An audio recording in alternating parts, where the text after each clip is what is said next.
I think But, we are. Look well, around at everyone. I have some shopping I was hoping to do if you have that. I noticed you have the warehouse full of items, and I've talked to this Alexis and gotten a lot of Baja Blasts, and she's been lovely. But I was hoping I could pick up at least a couple brooms for us so we could move around a little bit because I don't know about the horses in Ryujin. I mean, they have horses. They're a little smaller than your average horse, but they're Ryuginese. I mean, if you want a horse, they're over there. But also, if you want the magic broom, I mean, sure. Hey! Hey, you! And he points to another Sedgwick bot who comes running over. He's like, hello! How may I help you? I'm Sedgwick 22.4. He's like, yeah, shut up, idiot. And go, what do you want there? Tell me, you guys got like a list or something here? Yes, All right then. And the Sedgwick bot, the Sedgwick bot comes over to you while you're talking, and it opens its mouth. It's like, please insert your list. And it opens its mouth. As well. At least it opened its mouth. Varnitas is going to look away and try to shove the list in. You're not wrong there, me furball friends. For a whole group. The previous version of this, it went in an entirely different office. I gotta say, the customer feedback was not good. I can't imagine why that would be. I mean, it didn't seem strange to me. It's maybe the most convenient place to insert stuff, and some people are liking that. But I mean, the mouth is good too. So there we go. Much less better service in the focus groups with the mouth version. Yeah. So what is on the list that you're feeding in, Bardatas? I was going to get us all brooms so we can travel together. So you need 5 brooms of flying then? Or 4, one for everybody, because Biddy already has one, right? Yeah, and I've got a list of 4 spells that I posted in Discord that I'll hand him as well. Okay, so $2,000 for the brooms. And what was your spell price, Biddy? It was like $2,000.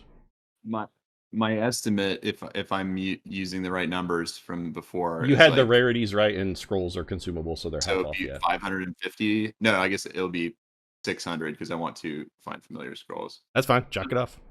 He's got all that stuff. None of this stuff is rare enough that he would have difficulty finding it, or not have ample stocks available. Enjoy your brooms, everybody. Wow, thanks, man. Well, I'll hand over 1,000. Well, actually, can I just get a price on something? Yeah. If I may. Yeah. What do you want? Do you have a ring of armor class? I mean, rings of protection. Sure, they're all kind of pricey there. I mean, plus 2. I mean, dude, it's like 25 G's. Big guy, you got a lot of cash on you there? I have 25 gold, no problems. I mean, it's 25,000 there, mate. And I said 25 G's. It's 25 large if you're one of the, a gambling sort. You got. I mean, if you got it, you can actually. That does like that kind of amount won't fit in the bot's mouth. But if you want to set something that large, it's going to have to go in the other office. I don't. Or you can chuck it in the hole over there, and he points to a hole in the floor that just says "Insert gold." Sadly, my finances do not extend to that amount. Well, better luck next time. I mean, you guys are my friends and all, and helping me out, but also got business to run there. Ain't nothing such as a free lunch. No, I wasn't asking for anything. Yes. If you want the lower level bit there, and PJ, knock it off. Don't steal Tink's shtick. That's not okay. If you want the cheaper version, Tink, they do have. There's a +1 ring of protection that is 5,000 because it's only rare. Is it worth? It gives you +1 AC and +1 to all your saves. Is it worth it going from 21 to 22 for that amount? Because that'll wipe me out pretty much. I mean, up to you.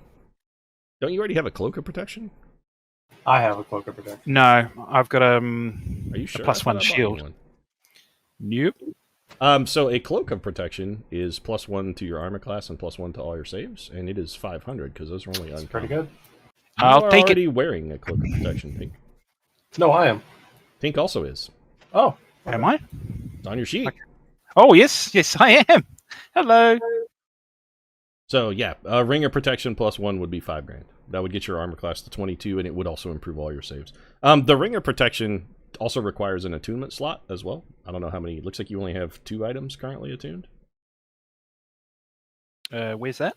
Your amulet of the. I'm just looking at your items that I have. Your amulet of the devout requires attunement, and the cloak of protection also requires attunement. You can attune 3 items, so you could attune a ring of protection if you wanted to. The main thing that it does, much more than the AC, is +1 to all your saves. That's actually very good. Like, there aren't a lot of magic items that increase your saves, and saves are super important, especially as you level up, saves become increasingly more important. All right, let's burn it. I was going to make a substantial donation at the next shrine we got to, but I'll just hope we get some money between now and then. Yeah, right. You got This is going to wipe me Is out. that in gold or gems, or how are we doing that then? Because like I said, that much gold ain't going to fit in the bot. They don't have that. You're going to have to flip him around.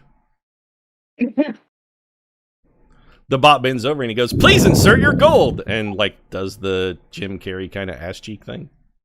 Sure. Well, I'll tip the bag of holding where I presume I have my 5,000 plus gold pieces. All right, so Tink is having a fun interaction with his bot my friend. Shaking But how gold. thick is the bot, though? I'm I going to mean, make it's sure. I'm going to make gnome-sized. sure. I'm going to make sure that the camembert, the Roquefort, doesn't end up in there as well, because I don't want to climb in and get that out. That's fine. I think when he's you pull stuff out of a gnome-sized. bag, you have to say No it, right? sized. But how that booty though? Yeah, you control the bag is magic Tink. So if you're just up in it, the stuff that falls out of it is whatever you want to fall out of it. So Sure. Well, yeah. Okay, fine. it seems very strange that this much gold would fit in a gnome's booty. Colonel, you are. I'm not going to make you make an Arcana roll for this because you're good enough to. You suspect that inside that thing is some manner of extra dimensional space. Is it a booty of holding? It could, in fact, be one. Yes. A butthole of holding. How much Maybe. for one of those? I mean, you can't afford it. Let's just. You never have. Let's to just pick it say up. that I the can barely internal afford a bits that plus one. the internal bits that make that possible aren't really compatible with your physiology either. I'd have to have to rebuild you from the ground up. Although with that shell, I could fit. I mean, you'd have quite a capacity. I don't know how the cloaca thing would work. Probably have to do a little research on that. Might not get it right in the first try. You sure you want to try something like that? That seems like a risky enterprise there. Sex does not interest me. Well, I mean, the cloaca does more than that, though. I mean, you're He's out of that too. some excretory functions come out of that as well there, champ. Pretty sure you don't want me to, seal your asshole up. It's, might as well check straight into a cemetery if that happens. You're just going to continually get larger and wonder why everything is sort of bloaty until you explode. We'll use a catheter. I mean, I'm worth it. If you want to give it a Turn go, I myself can. into I'll do tool that of one for holding. free, simply for experimental purposes, if you really want to. But I mean, it's a risky champ. If you want to try it, Perhaps we can talk about the medical practicalities a little later. yeah. You know what? You're probably right. Yeah, we got some other things on the agenda there. Sorry, could you just please? What was the price again, just so I can take that off my? Sheet? Knock off 5,000 gold, and we will add a ring of protection to your sheet. You got it. So Thank that's you. going to raise your armor class by 1, and all your saves will also go up by 1. Do I have time to describe I feel like anything? my gold is like really Right. hot. Yeah, how much? I mean, it depends on how much shopping you guys want to do, really. I think a level 1 spell takes an hour, right? Yeah, it's an hour per level. All right, if you guys are going to do an hour of shopping, sure. Well, it's 5 a.m. Yeah. Are we going to lose daylight, or I mean, is it snowing outside? Or It's a totally different time. I mean, it's zone, always probably. snowing, and yeah, it's going to be, it's 5 o'clock in the morning here, but it's going to be late afternoon in Reugen. Reugen is of very, course, we're not very actually far away traveling from out. where you are. Yeah. Fine. Yeah. Okay. Sorry. So I don't care, but if we're Yeah, go ahead. I'm good. I'm just waiting for everyone else to say. I just wanted the brooms, so you take those. That just takes a couple minutes. They bring back a broom for everybody, and after Tink spends 5 or 10 minutes cramming gold into the asshole of this gnome, they come back with the gnome runs off and comes back with a ring. Well then, you guys ready? Hop on the old pad there. Is there any way I could get like a portable thing of Baja Blast that I could bring with me that is quite delicious? A jug of Baja I mean, Blast? sure, yeah, fine. You know what? I'll throw that in free of charge. One for the road, we'll call it there. Yeah, it's fine. Hey, you 22.7. Go and grab that. It's like, yes, sir, happily. Although this stuff tastes like poison, and then it runs off. And a couple minutes later, it comes back and it goes, "Here's your poison. Enjoy." And hands you a 24 pack of Baja Blast in cans. So were those brooms. How much were they per item? It's uncommon, so they're not expensive. They're 500 gold. Okay. Silk, do you want your 500 now, or can I give it to you later? I think it was just a gift, wasn't it? Yeah, I just bought them. I didn't. Don't worry about it. I didn't say you had to pay me for it. Hey, the next heal's on me. That's your job. Yeah, That- so, that's I mean, y'all are having fun then. You got your traveling poison soda thing. You want a bit of a clock here. You guys want to hop on the thing? And you notice on the pad there are many Cedric bots that have begun scurrying over there, and they're loading up various pallets and boxes and crates. It looks like you're going as part of a shipment, so... Awesome. It's like we do have a bit of schedule here. They're expecting us on the other end, so maybe we don't want to miss that. I don't mean to rush you. If there's anything else you need to do, please by all means do it. But time is money and whatnot. Oh, I'm ready when you guys are. Flourish one of the Yes, scrolls. I was Quickly start cast walking Find over. Familiar so I can travel with the owl. Okay, Gotta you have some an owl. Thanks. An owl flies in. It looks like a Harry Potter owl and lands on Betty's shoulder. It does not have a letter. All right, time for some Quidditch, baby. Oh my god. I mean, you have a broom and a bird now. All you need is a Dobby. And he needs some glasses. You're not getting a Dobby, by the way. If you try to get a Dobby, And some I'm gonna- abusive guardians. Also that. But if you try to get a Dobby, I just want you to know he's going to die tragically at literally every opportunity. Oh no. Give him the bagpipes. All right, then. So, all good there. Got your new bird friend. Got your road sodas, literally. And bunghole ring is all on and attuned and whatnot. Everybody ready to go, then? Mm-hmm. Ready? All right, let's hop on the old pad, then. Everybody over there. Made a nice little space for you. And by a nice little space for you, he means you have to sit atop one of the pallets. Everybody sit on top of a pallet of stuff. Is Just there climb on pillows up at there. least? Climb on up and just sit on top. Should be fine. What I was feel it? like this is violating some kind of health and safety code somewhere. I mean, why do you think I operate at a notch? There's health and safety not really a thing down here. It's part of the glories of taking advantage of liberal laws of incorporation. Not a lot to recommend, Notch, but they do have very favorable corporate law. Kind of like the Delaware of Dragonmyrth, if you will. Ever been to Delaware? Probably not. Anyway, off you go. And he waves his hand, and you guys teleport over. So a cloud of sparkles descends. You feel different for a split second. And then you are now sitting in what appears to be a very large stone warehouse somewhere else. The air smells very different. Little pine scent kind of thing. And you are inside a large warehouse. There are many like shelves and whatnot. There are no robots anywhere to be seen. It looks very much like what you would expect the inside of a warehouse to look like based on your previous travels. And there are some Reugenese people who appear to be scurrying and bustling, and as soon as you appear, they, like a steady stream of individuals, begins coming over, and they start dismantling the pallets upon which you are sitting. I get off. They look, well, they're unloading every pallet except the ones you guys are on. They seem to be very much assiduously avoiding even touching your pallets. Off to the side, you do see a small Reugenese man who is mostly just standing there patiently staring at you guys. Hey, don't take my dice. Give me those back. Those are mine. Running off with my dice. Give me those. If you want dice, I will clone them, but don't steal my dice. Damn Colonel and her dice kleptomania. Give me those back. Anyway, there's a short. The odd thing about him is he looks very young. This is a very young man, probably 14 or 15. And he has an enormous sword strapped across his back. It is longer than he is tall by a wide margin. It is large curved. If you're familiar, he is carrying, well, Colonel, you've probably seen one before. Slexy, you also may have. Make a history roll for me real quick. Hey, Oh, Yes, Tink? Speaking of dice theft, Oh, I rolled a 1. I don't know anything. What'd you get? I got a 3. Okay, you guys have no idea what it is, but it seems enormously large and curved. You are It's a familiar big with sword. your style, but yeah, large sword. He steps up and says, "Greetings, travelers. Welcome to Reugen. Yeah, hello. Hello. My name is Oh. Sankai. I am Rion Sankai, and I will be, let's say, your liaison at least for the time being here in Reugen. If you would so kindly step off of the pad, our employees need to touch those. Maybe you should guys come over How here do you with spell that, Pete? Spell what? His name? Sankai, Sankaih.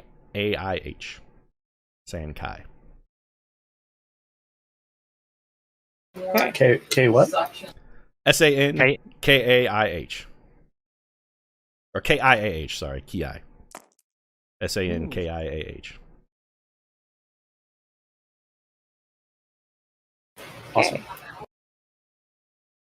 If you'd like to follow me, and he motions you over to what looks like some kind of small enclosed area, maybe it's like an office of some variety. We can talk in here. It will make the workers less uncomfortable. Follow silently.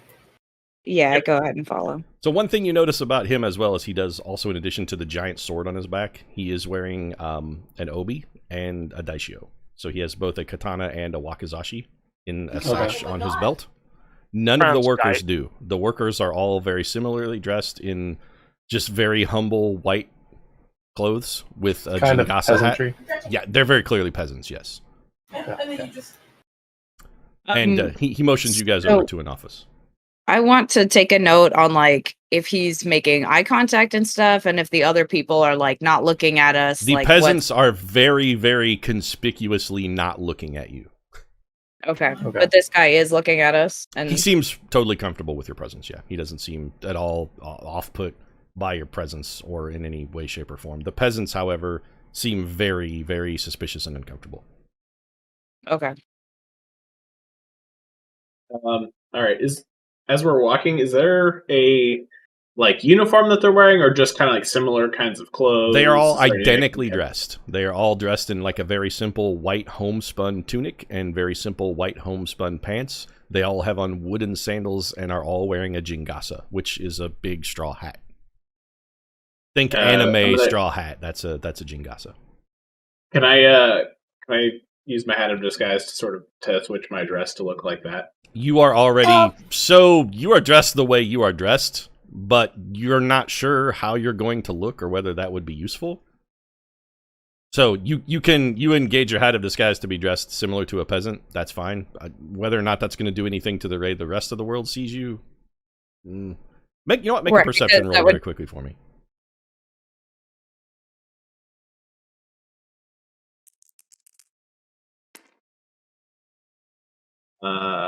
19. Okay, so you notice that Sankai doesn't react at all to you changing both appearance and dress.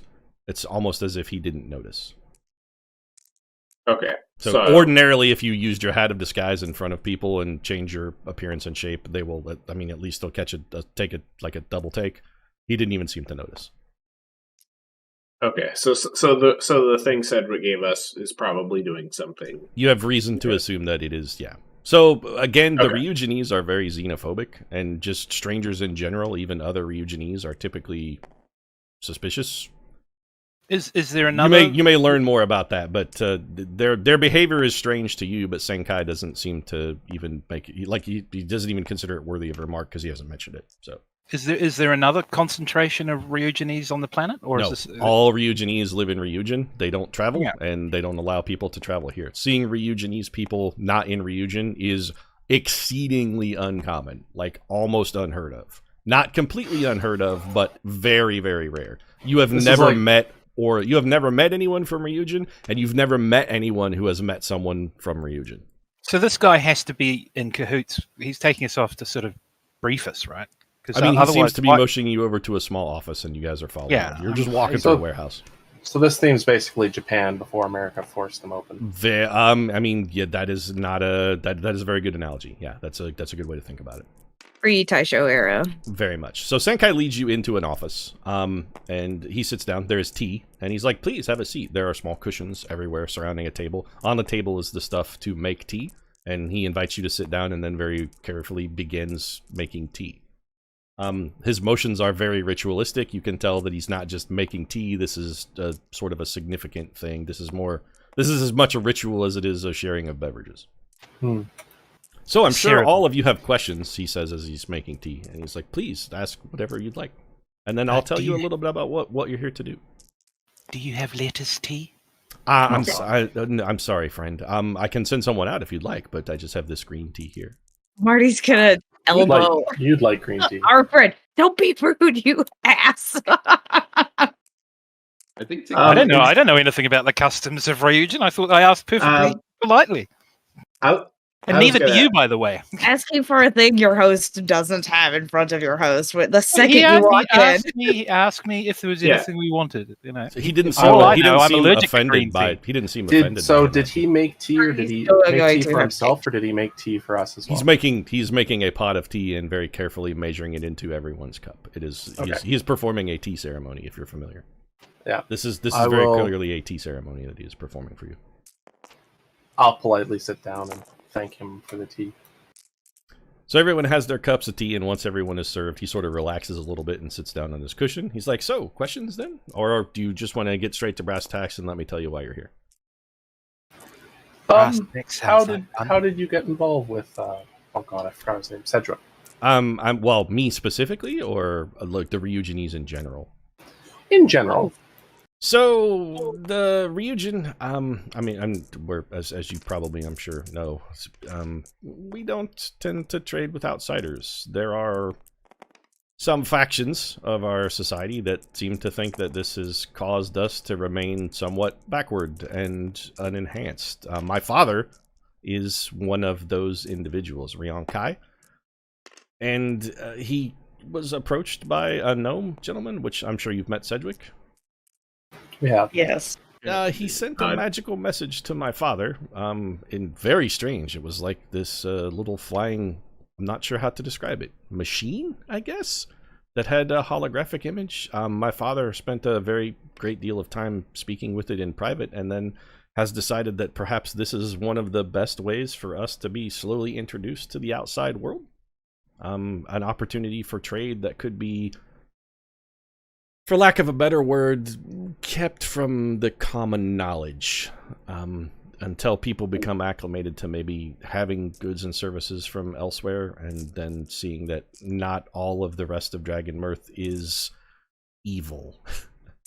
So the people don't know that these goods are from elsewhere. That's an interesting question. I'm sorry, your name is. Please, introduce. Yeah, none of you guys introduced yourself, so he's being he's referring to all of you as Sama. We'll be like, I'm sorry, sir. I am Soul Setter. Soul Setter, excellent. He bows.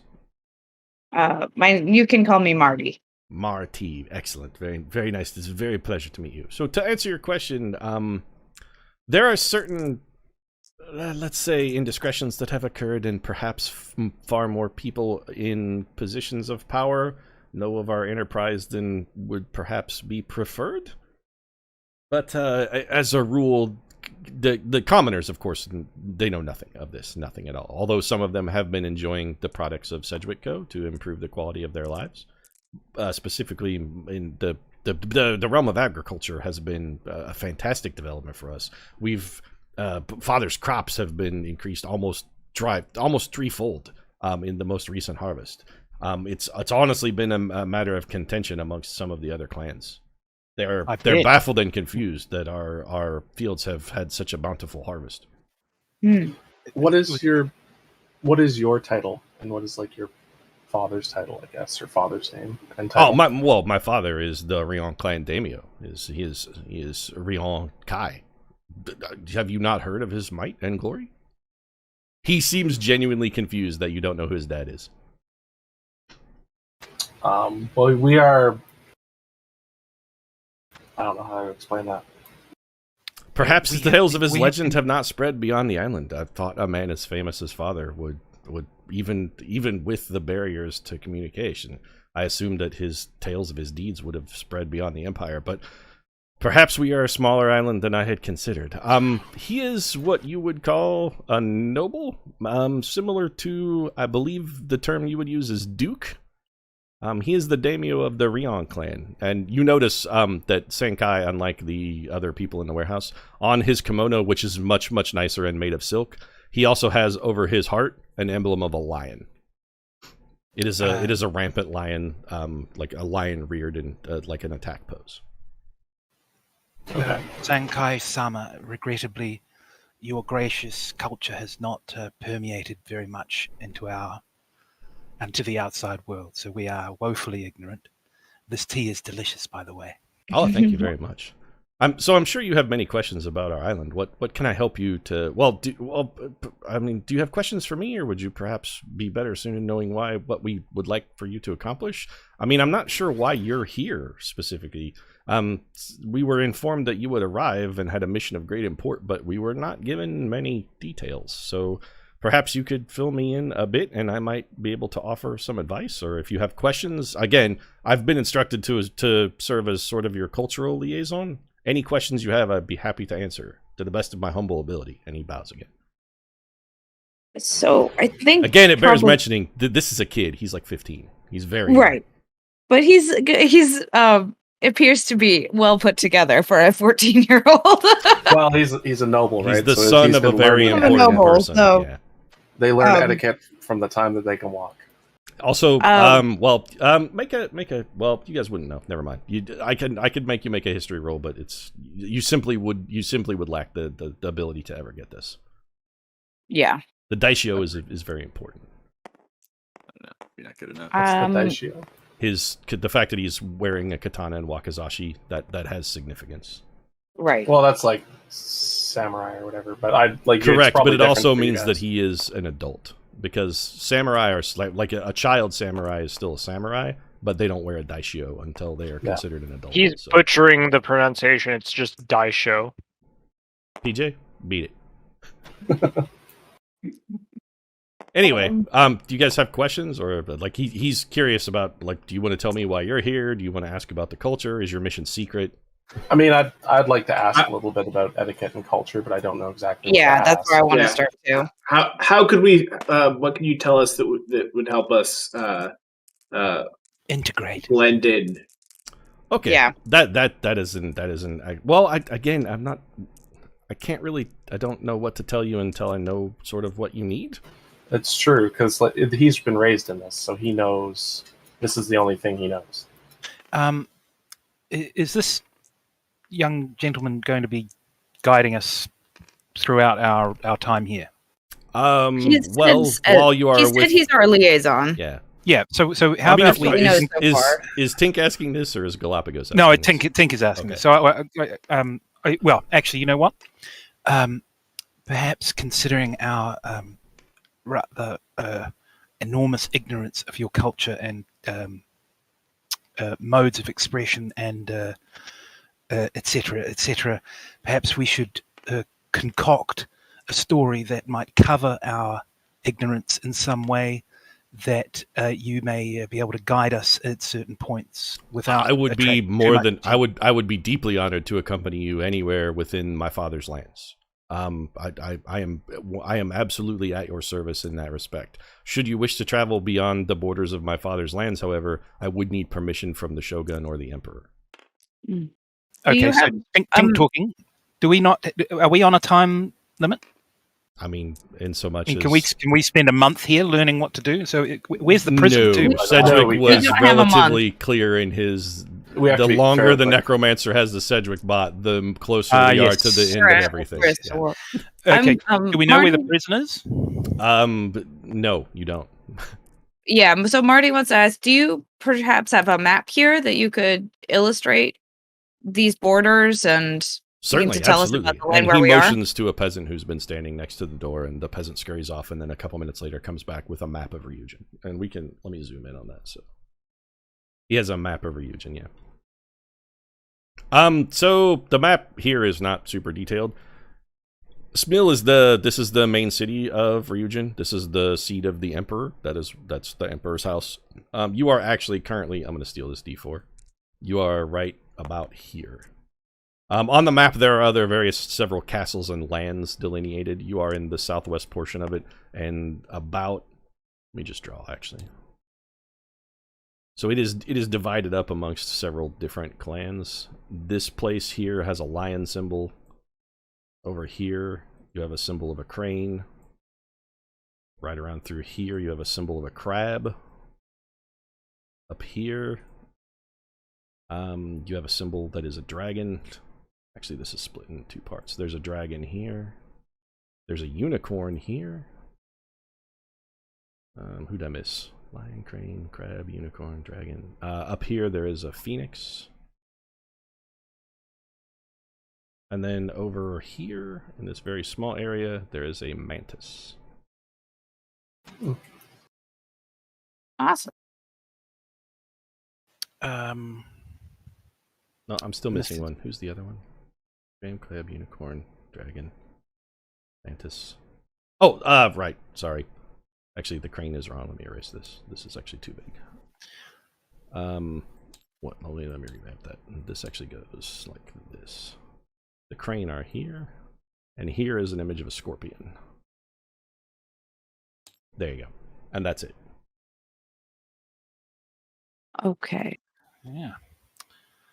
So on the map, there are what are very clearly like you recognize the lion symbol here. It identically matches the one on his breast. These are various mons, and there is a mon in each of these territories for the various clans. The lion, crane, scorpion, crab, unicorn, dragon, phoenix up here.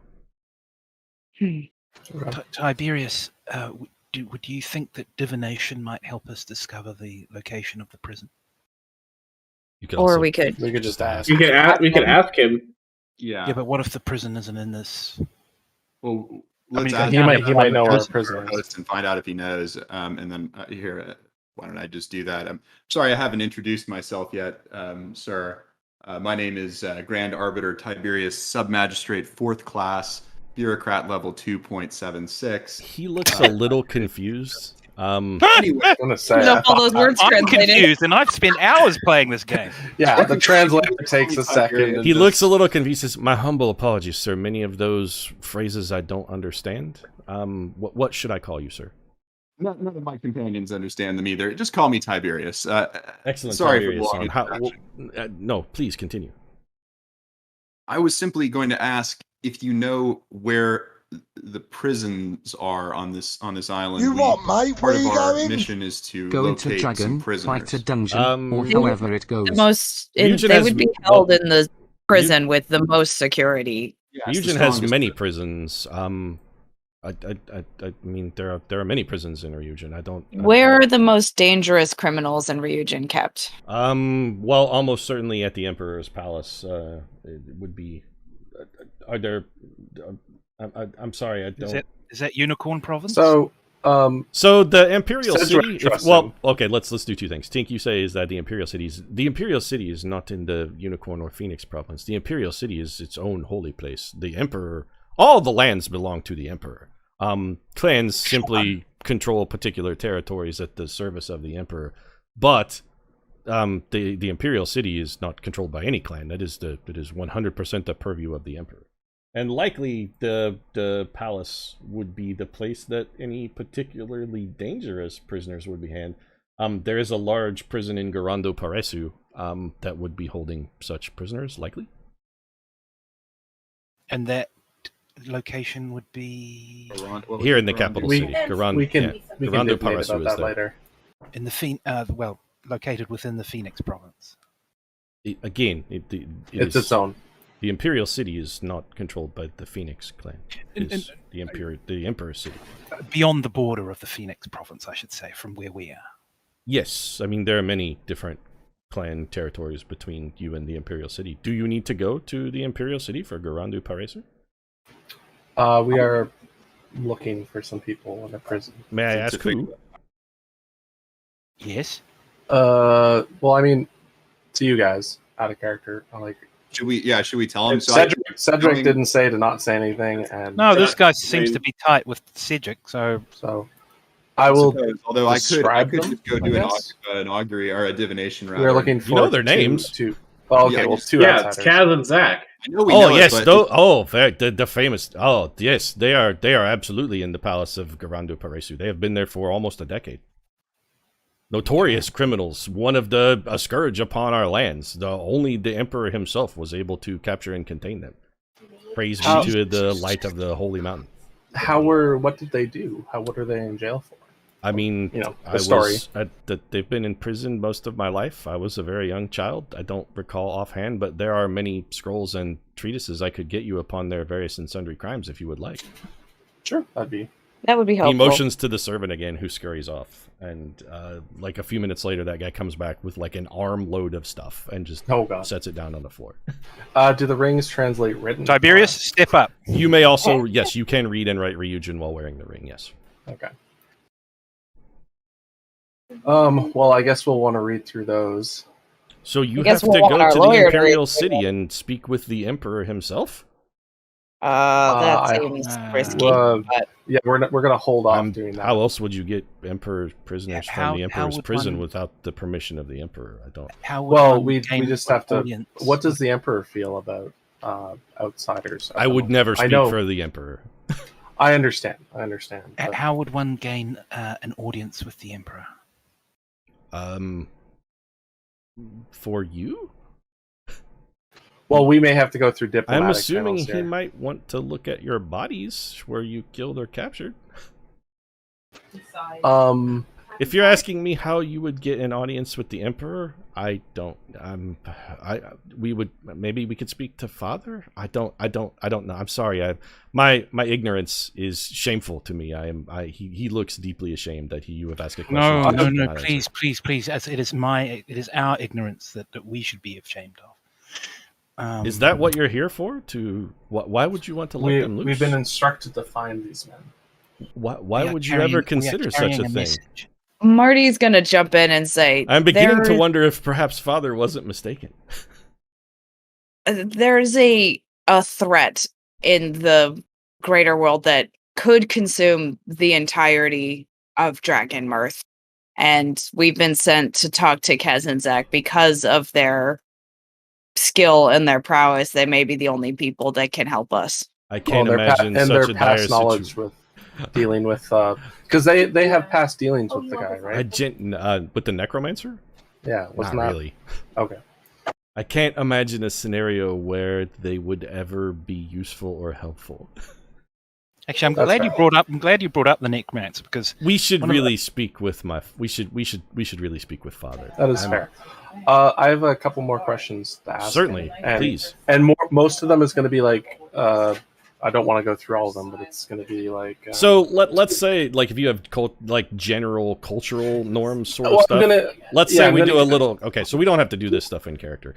Yeah, I'm going to give him some examples, like what happens if I bump into someone. Yeah. Okay. So what we'll do is we'll take like for the next 3 or 4 hours. You guys have a brief primer on the culture of Reugen and how you should behave in public, what sort of things are normal, how their society is organized and structured, etc., etc. So he gives you a pretty good how to fit in lesson, if you will. And then as we're adventuring through the lands, if at any point you guys have a question about the cultural society, just stop out of character and ask me.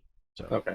Yeah, because I'm just going off of, like he said, he might not know what's a faux pas. Yep. No, I get it. Do it. So I'm going to give him some examples. Right, and he will give you guys a class on how to behave. And if at any point you guys are going to do something that is obviously would be a no-no, Pete will interject and stop you. Yeah, that's what I was asking earlier. So you guys have been not well schooled, but you have been given a thorough-ish introduction. You got Ryugenese 101. Let's say, actually, probably Ryugenese 101 and 102. So you get the first introductory classes. You feel reasonably sure you could go out in society without necessarily outing yourselves. Like, if we accidentally insult someone, we know how to. And then getting challenged to an Agnikai. Dueling is a thing that is very much. Can you step down from a group? What caste? Oh, absolutely. In fact, not only can you concede in a duel, if you are outmatched, it is considered polite. What caste do we belong to? What do we look like to him? You look like samurai. Uh-huh. Okay. I guess that gives us more freedom to move around. Specifically, you look like Ronin. Lots of freedom to move around. Yes, because Ronin come and go with the waves. They are called wave men. But they belong to no particular clan. They're effectively mercenaries. So for Ronin to travel between provinces would not be unusual, although apparently there are some travel restrictions, which he mentioned earlier. If you want to follow up on that, we'll do that in character. Right. Okay. That would be good to know more about. Yes, if you plan to travel to the Imperial City, wavemen are given, let us say, some latitude, given the nature of their enterprises. He seems to be a little disrespectful and kind of down, like Ronan or Scummy kind of thing. Yeah. So border crossings, you may find less difficulty traveling without papers, but also traveling with papers would still be vastly preferred. And Father could write travel papers for you. He has that authority. Oh, excellent. We need to get ourselves an alibi for who we are and something, like something in writing so we can present it as. This Yes, is who Father. we are. Father can certainly provide that. He can write travel papers for you, sir. You can simply be some Ronin who he has employed for the summer. That's a great idea. And I'm sorry, there were some documents for me to read as well. Did I miss? I mean, there's a giant pile of scrolls that the servant came in and set very carefully on the scroll on the floor. They're about Kaz and Zach. What are they? Let's briefly So look if at you those. pick up and peruse through those, they're mostly just a list of atrocities. Like Kaz and Zach showed up at his village and killed everybody. They went to this temple and murdered all the monks and hung their bodies from the walls. They stole the emperor's favorite katana and threw it in a ditch because they forgot about that it. sounds like It's just like imagine stories of pure chaos and disarray, and creatures of pure id would be the best way to describe both Kaz and Zach. They do whatever they want, whenever they want, and if anybody tries to stop them, they stop when they're either dead or give up because they are Marty wants to unstoppable ask. agents of chaos. Marty wants to ask after skimming over Tiberius's shoulder. I want to ask Sankai. This list is extensive. I am shocked that the Emperor, in all his mercy, has not beheaded these two. Do you have any idea why they're being imprisoned instead of I do being not know. murdered? Ordinarily, such men would be summarily executed in public. Yes. I have no idea. I think why we they were are under the imprisoned. belief that foreigners were usually imprisoned or killed. I feel like people have been killed for a lot less. Very much so. I don't have an explanation. Perhaps Father. Very well. I don't know. I'm sorry. That is Again, all my right. Do ignorance not worry. shames me. Does Reugen have a code of Stop law? shaming him. Absolutely, library? yes. Oh god, he wants to read the law book. Yeah, I want to see if just to help with the cultural stuff. Like, I want to learn about what kind of if we get into shit, like what kind of laws. Make a history roll for me, Biddy. help. Yeah. Our Sweet. wizard casts haste on himself so he can read twice as fast. This isn't going to be a Japanese version of 12 Angry Men again, is it? That is a 20 on I feel like the. it will not fare so So well. as you're picking up these various and sundry scrolls, you see there is some legalese in there that's specifically citing the crimes that Kaz and Zach, like there's a documentation of specifically what they did that's illegal. You get the feeling that the law of the only real law in Rokugan is whatever the Emperor says it is.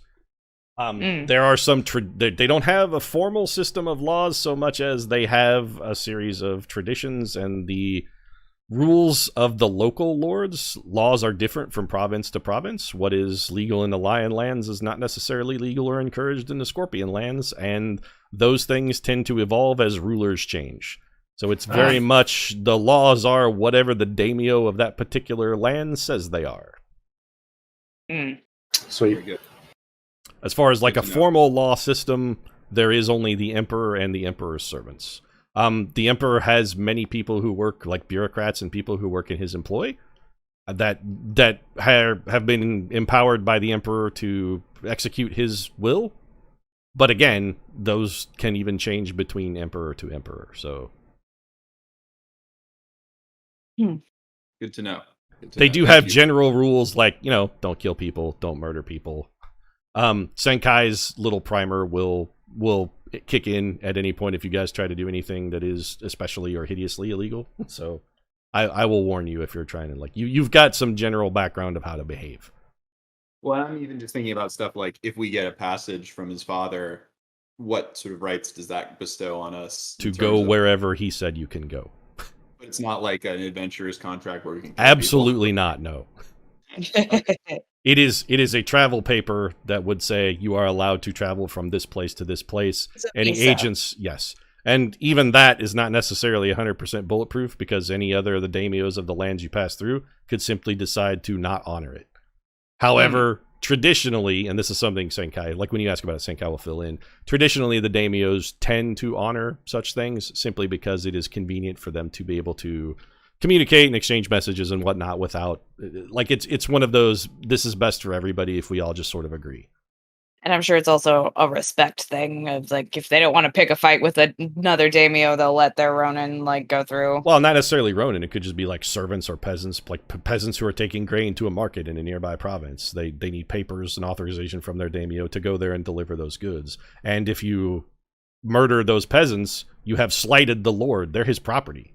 Right. You have killed his peasants. That could easily be cause for a war or a duel or any other number of the ways in which they might settle a dispute in Reugen. Or payment, yeah. Also, typically for peasants, it would just be money because they're not even people. So I presume there's ritual suicide in this. Absolutely, yes. Yeah. So they can be ordered by the emperor? Absolutely, yes. Yeah, okay. Should we meet with saying?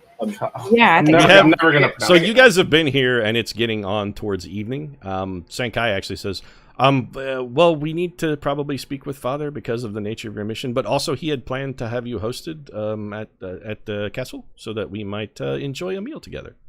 Father loves his festivities. Oh, that sounds nice. Thank you. I was going to ask about an inn or a place to stay. Of course you would be. Our honored guest would be pleased. He'd make an insight roll for me, Bartatas. This would be something you might notice, but not something he would have necessarily covered in his primer training. 20. He seems genuinely offended that you would not want to stay in his home. Okay.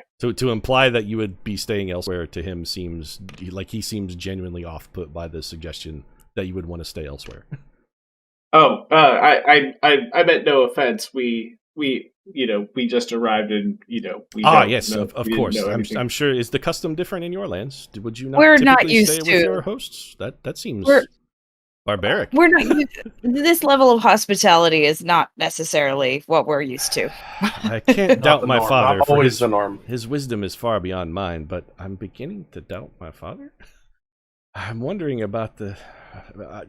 He will make everything clear. Let us go and meet Father. And he stands up from the table and motions, like he bows and motions for you guys to go to the door. We're like the white trash Americans kicking down the door to feudal Japan. Like, this is gonna be rough for this kid. I mean, it was mostly the Dutch, so yeah. I know, but we're not even as polite Portuguese. as the Dutch.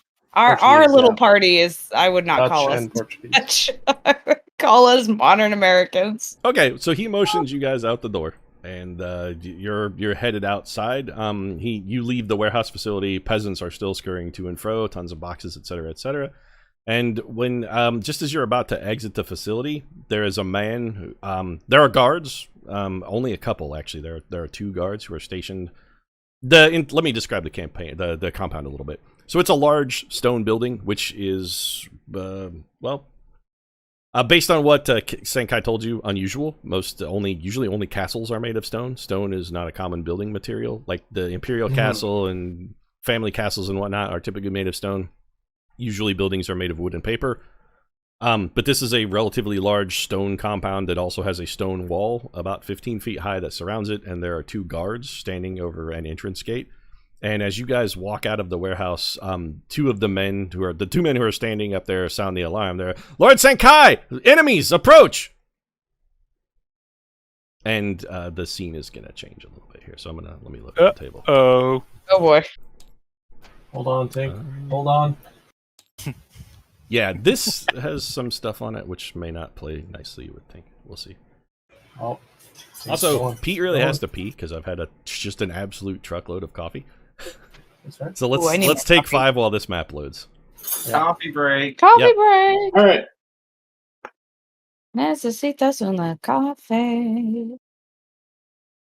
Tink's crashed. Have you? Sure. Ooh, this It looks says you're still here. But we'll see. Yeah, I can't interact with anything. Yeah, if you're still loading, you won't be able to. No, I got it. Yeah, you're gone.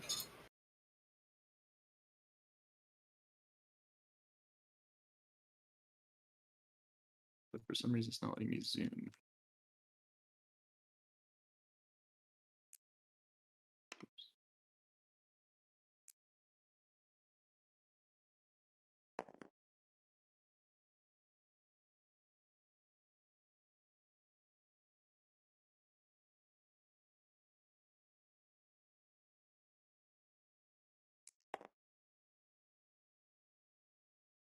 Tabletop, it's doing this weird thing where it's like blowing up whatever I put my cursor over. Do you know? Oh, now it's not doing it. Oh, there we go. Start working. Strange. You were at a really high ping in modem for a minute, so Yeah, everyone's pings were sort of like all over the place during that session. I was sort of having a look at it. A bit of yours was going into the 600s quite often. Oh wow. yeah. Well, yours and Tank's went up really, really high.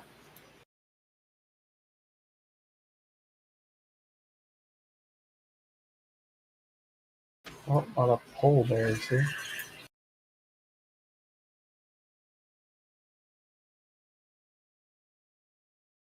Okay, I have urine and I am back. We lost Tank. From Discord? No. No. Oh, try and reconnect, and if it doesn't work, we'll have to just grab the Try stream again. and pull it up, and we'll do some remote piloting, I guess. Completely shut down or close down tabletop and reopen it is what I sometimes have to do. So you guys are going to be, actually, Sankai is here. You guys will be behind him for now, so position yourselves wherever you would prefer to be.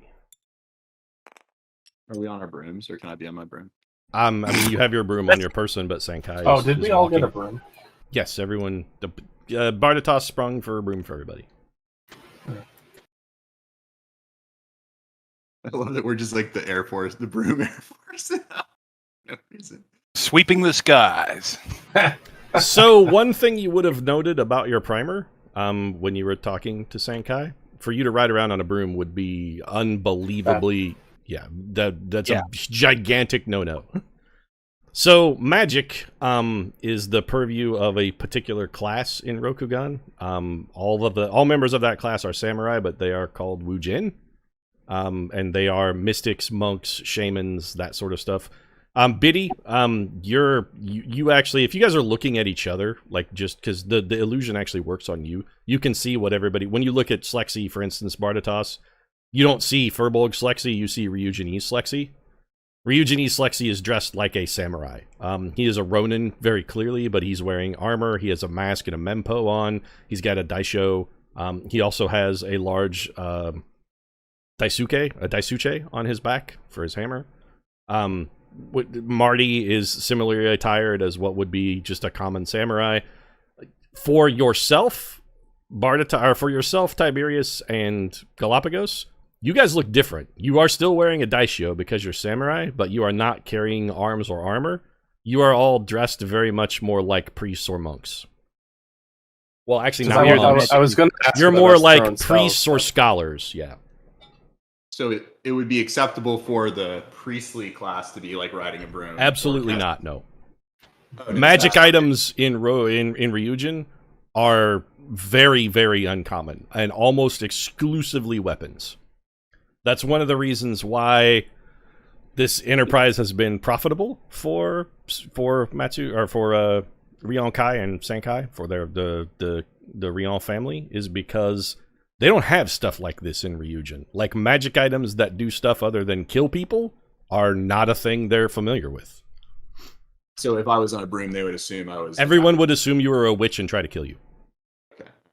But if I cast a spell, let's say in a non-combat context, like I cast augury or I cast, that would not be unusual. Like for what you appear to be, which is a Wujin, they do have spellcasters. There are wizards and priests and whatnot. They're all referred to as Wujin by just a sort of a global term.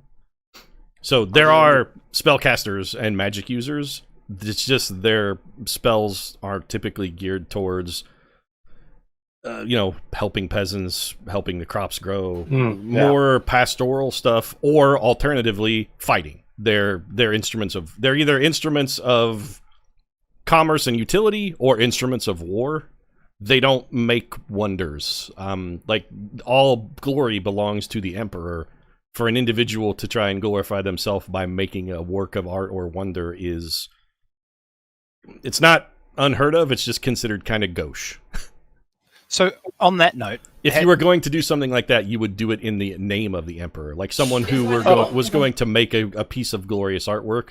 Well, one, it would probably be of the Emperor anyway, and two, it would certainly be dedicated to him.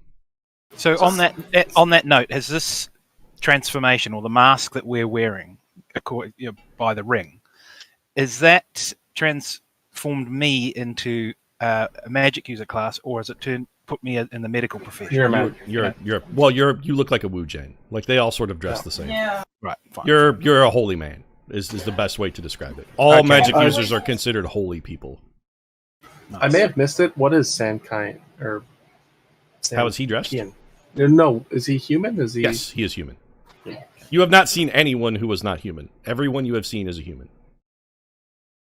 Okay. Are there any spells I know that would make me conspicuous, like they're not known here or something, or are they? I don't know your full spell list, so if you have a question about a particular spell, say what spell you're talking about, and I will give you a yay or nay.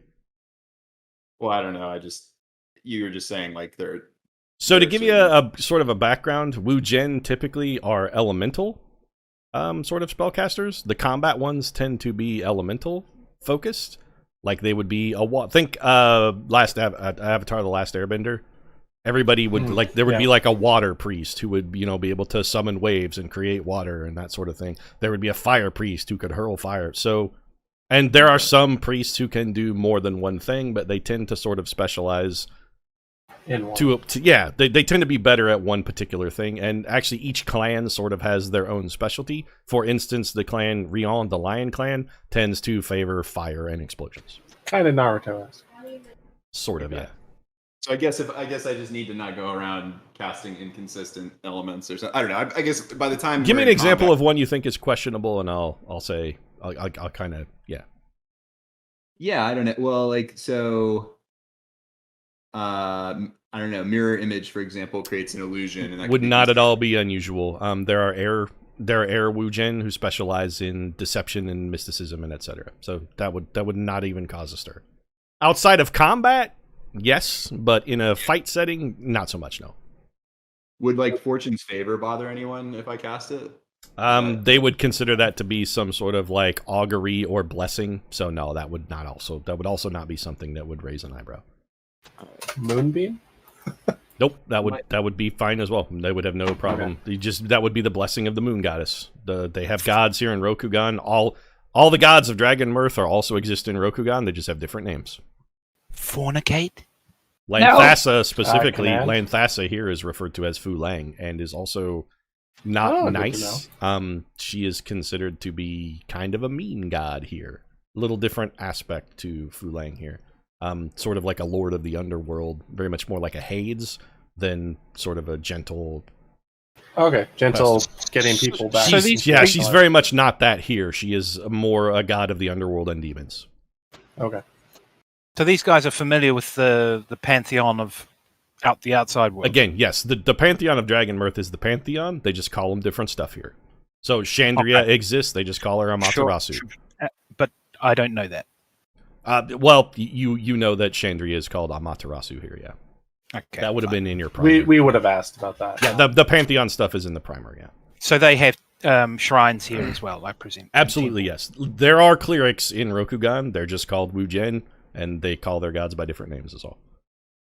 Excellent. I have the opportunity to do some good. Priests of Amaterasu are considered exceptionally holy in Rokugan, actually. They're most favored. One of the most favored classes of priests. Amaterasu is one of the most favored gods here. I intend to live up to that. In fact, seeing a worshipper of Fu Lang and a worshipper of Amaterasu in each other's company is actually somewhat of itself of a bit of a oddity. A yin and yang. Because thing? those two gods in the Reugenese pantheon are the antithesis of each other. They hate each other. Well, and it's funny because it's definitely yin and yang, because he may be life, but he wants to kill things, and I may be death, but I'm also very... Yeah, that would be a bit of an incongruity, but again, not unheard of. It would just be sort of an Let us agree not to walk down the street arm in arm. Is everybody I don't back? know. Are we ready? Are we everybody back and ready? We're all here, Yeah. I think. Okay. Cool. By the way, I can't get back in, so I'm Okay. back to. Yeah, he's Some of watching. these models may be not Tink friendly. Probably, I think it's actually some of these player models. Anyway, Well, one other question, real Sure. quick. Am I going to be expected to be associated with a god since I'm supposed to be a holy man too? no, many Should there are holy men who are more focused on less of a specific god and more of an element. Typically, people of your class, like wizards here, typically will specialize in one particular element or type of magic. And they're more dedicated to that than they are particularly any god. But the thing is also, all Reugenese are monotheistic, or are very much not monotheistic. They're very polytheistic. Like, everybody will worship and pray to literally every god.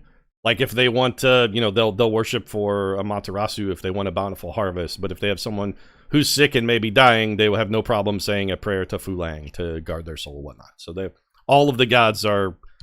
They don't like for a priest to have reverence for another god that is not necessarily the one to whom they're dedicated is in no way unusual. Or for a priest like yourself to be dedicated to all the gods, or even a spirit too. That's the other thing, is not all of they also worship spirits, and so a fire elemental would be called a kami here and be very much not like a thing that someone might worship. A very powerful elemental here might be considered like a minor spirit, and there could be shrines to it. Are there law elementals or tax elementals? Sadly, no. So Mechanus is a plane. That would be the kind of thing that in Reugen would be maybe Burn the Witch level of. Like if you opened a portal to Mechanus and summoned like a Modron or something. In Dragonmyrth, nobody would fucking bat an eye about that. But if you do that here, there's going to be some Inquisitors who show up and burn you at the stake. Because that does not fit in the Celestial Order as defined by the Emperor. That's good to know. So anyway, you guys, as you step outside, the men on the walls shout, Lord Sankai! Lord Sankai! The enemies approach! And Sankai simply says, what clan? And he says, I forgot to write down the word, hold on. Sorry, this is me being bad at my job. I should have this ready. Sasori, Lord! And when you guys hear Sasori, it translates to Scorpion. So they say, Scorpion, sir. He's like, very well. Come down. And as he says, come down, arrows fly into the throats of both of those men, and they tumble from the parapet. And Sankai says, very well then. Let us go and see who is here. And you're here, he's preparing to walk outside. He's drawn the enormous sword off of his back, by the way, and it is now in his hands. And this gate is open. The peasants that are out here are beginning to, scurry off. They're all carrying boxes and packages, but they start to flee. As soon as the arrows fly, these guys start, you hear them scream and start running away. So he, shot his own guard? The arrows came from outside. The Sasori clan guys shot them. Sorry, I for some reason just had a random shutdown. I don't know why. So back now. Okay, so Sankai is going to walk outside, and do you guys want to follow him or? Yes. Okay. Seems like our connection. So he gives you as you guys if you start if you guys just start following him, he gives you a very what you can tell is like an appreciative nod. He's like, yeah, oh, you guys are cool, yeah, all right.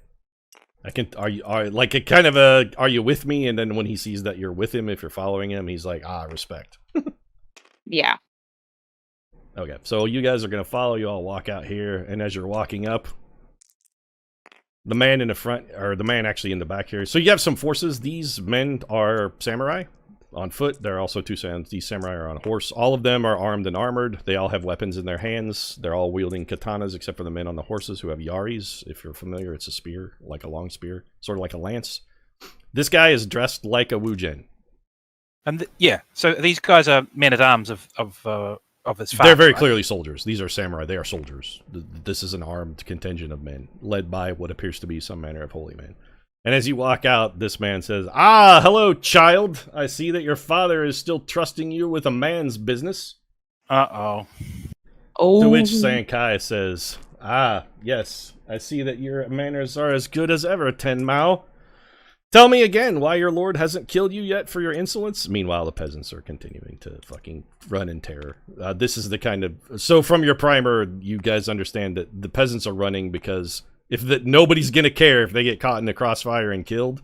They're just trying to not have... They don't want to be involved in a samurai dispute in any capacity because they're going to die. Can I ask? I don't think this was covered actually. Like who the main antagonists of the child's clan is. So all of the did clans anyone hate ask all that? of the other clans. Okay, some of fine. them they hate more than others. Some of them they hate less. Occasionally there will be loose alliances. All of them are very competitive. All of them are seeking glory for themselves, and they want the praise and blessings of the emperor. So no clan is friendly with any other clan. Like there are no, they occasionally will work together towards a common goal, but none of them are especially friendly with others. There are some ancestral hatreds. For instance, specifically, you know that the Reugen or Lion clan and the I can't ever remember this fucking word. Sorry, thank you. Scorpion clan are bitter enemies who hate each other for like there is generational enmity between these two. They hate each other a lot. So I mean, in feudal Japan, it was possible to take over to place your own emperor, of your own clan there. That does not happen in Reugen. Okay, in Reugen, so the way to think of the emperor in Reugen is the emperor is his own clan. He is a clan of one person.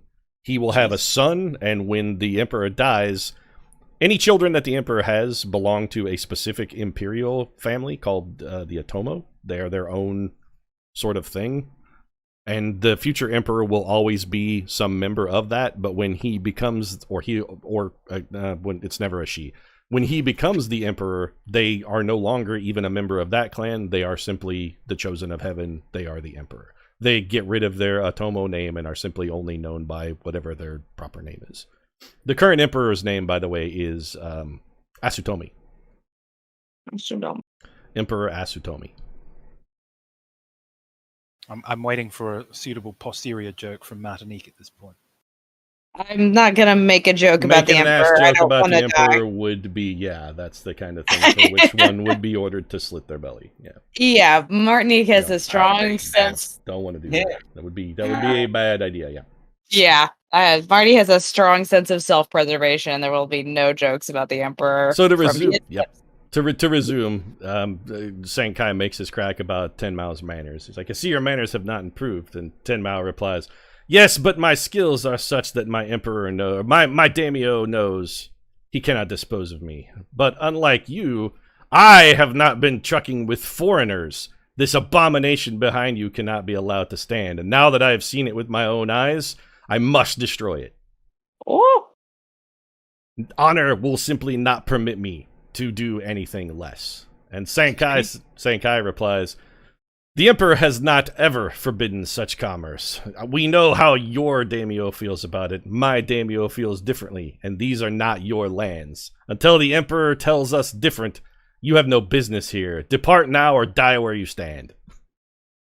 At which point, we're going to probably roll initiative. He was talking in the singular. Was he looking at someone in particular, or is he? So here's the thing. Everybody, make a quick perception check for me.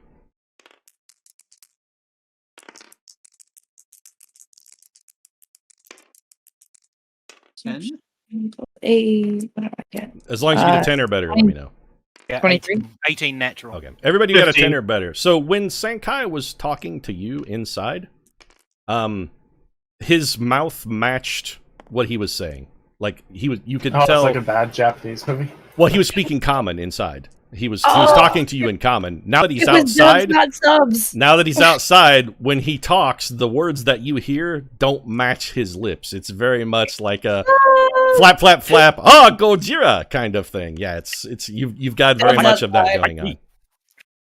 Amazing. Oh, God, Because- hope it doesn't look like that. And what you have when intuited talk. from that is he is speaking to this man in Ryujanese as opposed to in common.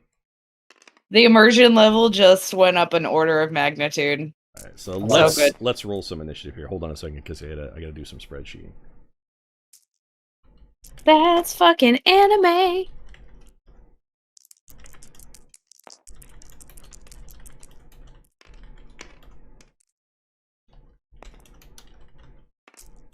So what you were implying then is maybe there's some translation errors going on. It's not an error. It's just the illusion doesn't extend Available to words. other people. So I mean, you hear it perfectly. It sounds absolutely normal. It's just when you see them speaking, the visual that you're seeing doesn't match up with what you're hearing. And hopefully, probably, when we speak, it doesn't do that. Correct. Well, none of you have spoken, but it's affecting us. yes. It sounds like a 56 millisecond delay, which is quite common in cinema. There's no delay. Okay, so everybody. Oh, I gotta hold on. I gotta do. And our mouth flapping is inconsistent. That's noticeable for other people. Yeah, so no, we're not. Well, because we're already under a spell. Oh, you guys stole all my dice, you sons of bitches. You can do it. Not me. It's fine. These are mine. Am I able to perceive what the leader's sort of class is, or is he like a priest? He's very clearly a Reugen of some variety. Yes. Yeah, I guess I'm trying to figure out if he's like more like a cleric or a wizard. I mean, it's not immediately apparent. So what you know from your brief primer, the Reugen of the Sasori clan typically tend to specialize in air magic.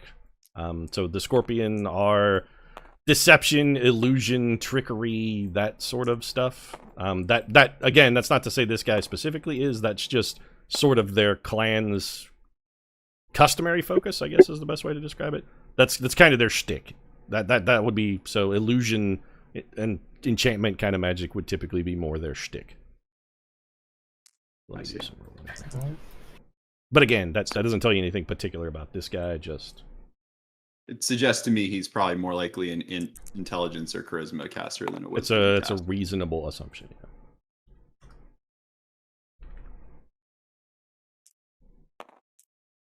Oops, sorry, peasants.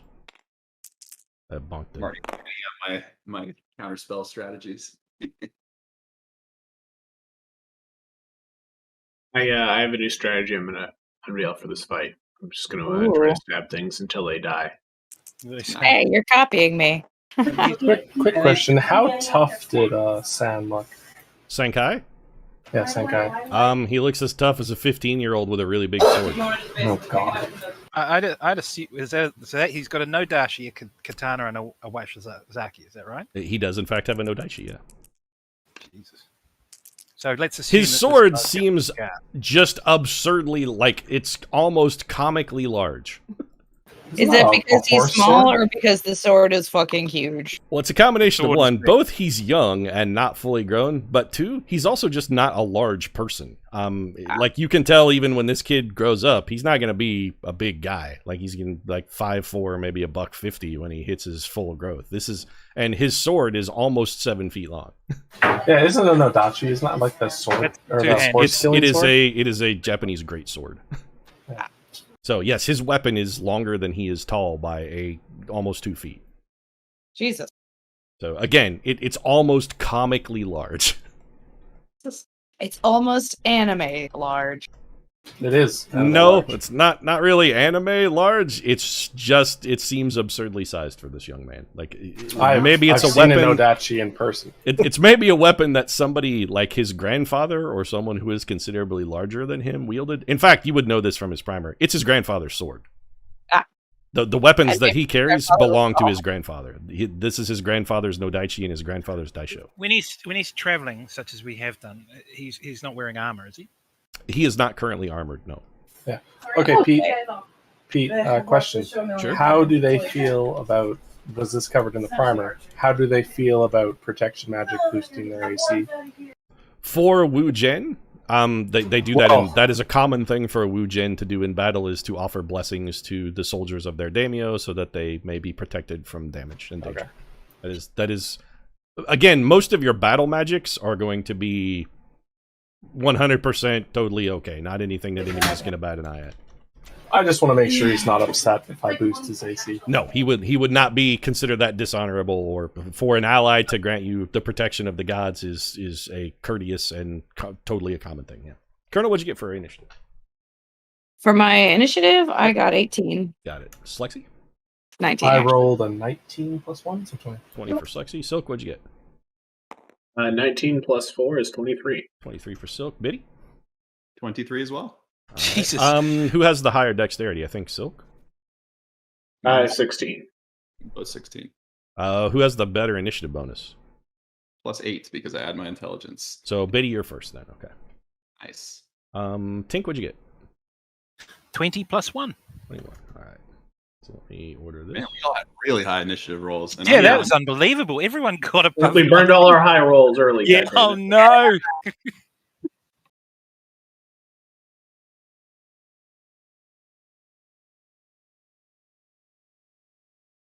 Okay, Biddy, you are first. Okay. Well, let's hope his wisdom's low. I'm going to drop a hypnotic pattern on that 30 by 30 cube of those guys in the middle. Okay. Let me And see make if I can- what's DC 17? 18 now. Let me make some Now that I saves here. looked it Hold on a second. Yeah, it is a wisdom save. Okay, so that would be. Can you show me? Can you draw where the cube is? It's a 6x6 cube. These guys look tough and armored, right? I think I can just get all of the unmounted guys. In Well, a it's 6x6. a static effect. It stays there. So. Oh, I see. Is it one? Let's see. You want to be 1, 2, 3, 4, 5, like this? It's actually not. It's static in the sense that it keeps them charmed, but it actually only affects the moment I cast it. Like people entering or leaving doesn't matter. So do you want to be here then? Sure. I mean, if there's a way for me to grab one of those mounted guys as well with it, then You can you could hit the horse, but not the man. I guess that's better than nothing. It would incapacitate his horse. That's fine. I will roll for a horse as well. That's great. I will roll for a horse as well. Probably doesn't have a lot of Good wisdom. quote. This poor horse is just like, what's going on?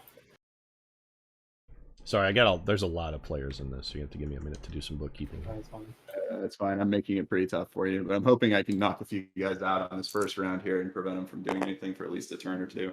So, pass. That's you, and the horse failed. So that is. Yeah. So yes. Yes. No. Yes. No. And yes. Okay. Got it. And then.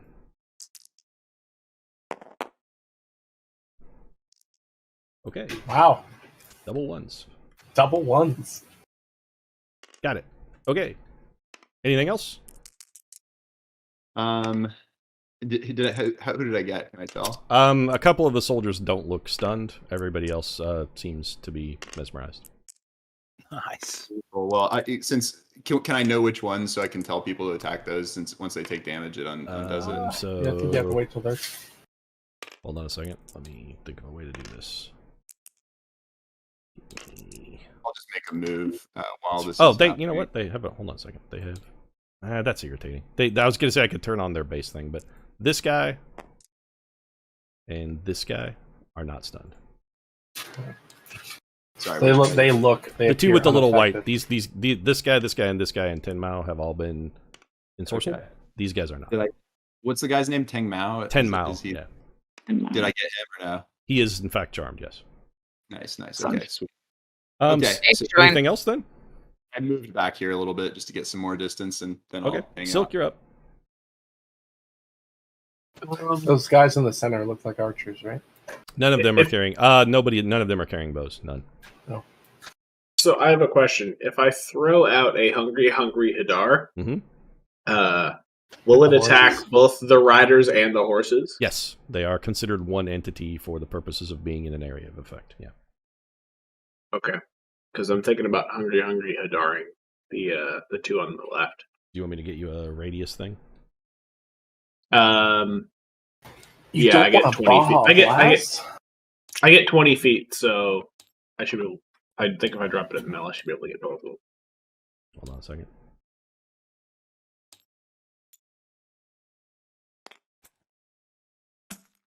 That may need to be dropped. Is it a 20-foot radius or a 20-foot?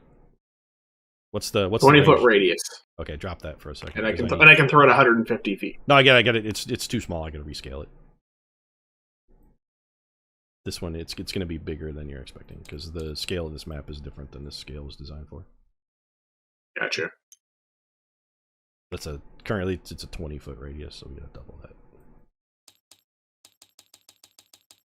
There you go. That's a hungry Hadar. So put that on a corner. You can get a lot of them. You're going to wake some people up from Biddy's charm if you hit those charmed guys. Yeah, that's the best way to do it. So you want to go like right here? Yeah.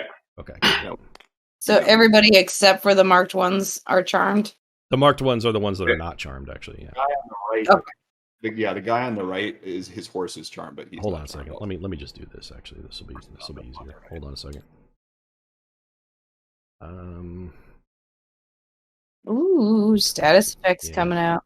Along, so they're going to be shaking each other out of their stupor, but it's going to waste some action. So Yeah, totally. Charm soon. This is why this exists, so we may as well use it. You're hard to target. The buttons are kind of hard to target, so.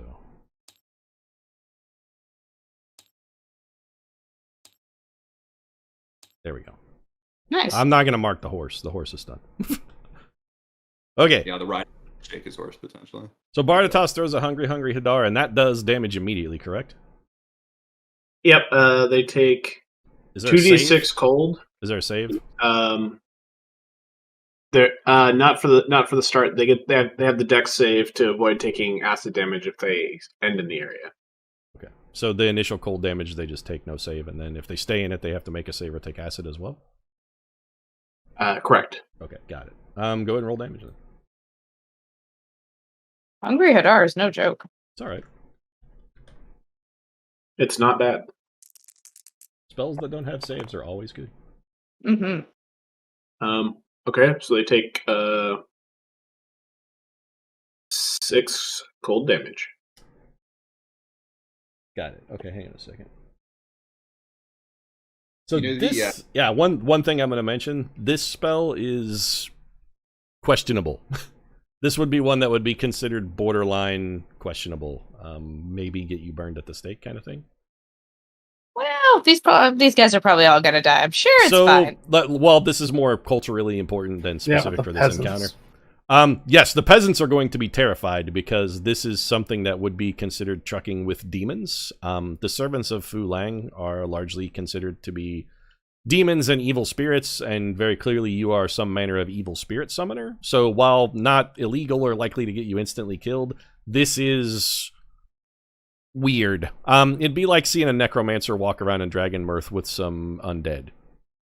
Not something that never happens, but also unusual, to say the least.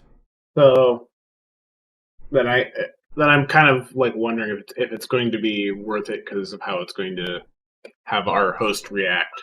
I mean, this is not the Sankai is unlikely to be offended by anything that you do because he knows what you are.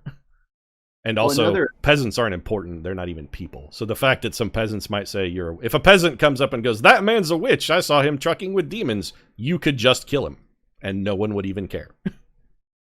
Another potentially relevant point is this. I don't know whether it will come up, but with their leader being charmed, it gives, I think, advantage on persuasion checks. So it's possible that our guide could actually now persuade him to change his mind. From a cultural perspective, these men will gladly, they are eager to die in service of their lord. There is absolutely no way they will ever surrender unless specifically ordered to, and if ordered to, they would likely kill themselves. Oh, fair enough. Let's Hunger Vidar it up then. That is very much a cultural thing. Loyalty is the most valued virtue in Reugen. There's nothing better you could be than simply to be loyal to your master. That is the most laudable goal for any soul, is to be loyal to the person that you serve. Alrighty then. Let's get with the murdering. Anything else, Silk? Nope, done. Okay, Tink, you're up. And up is exactly where I want to go. Charge me. Yes, charge me forward. So you want to move forward 6, straight ahead? Yep. Got it. The 2 suckers in the circle are the 2 people unensorcelled, is that right?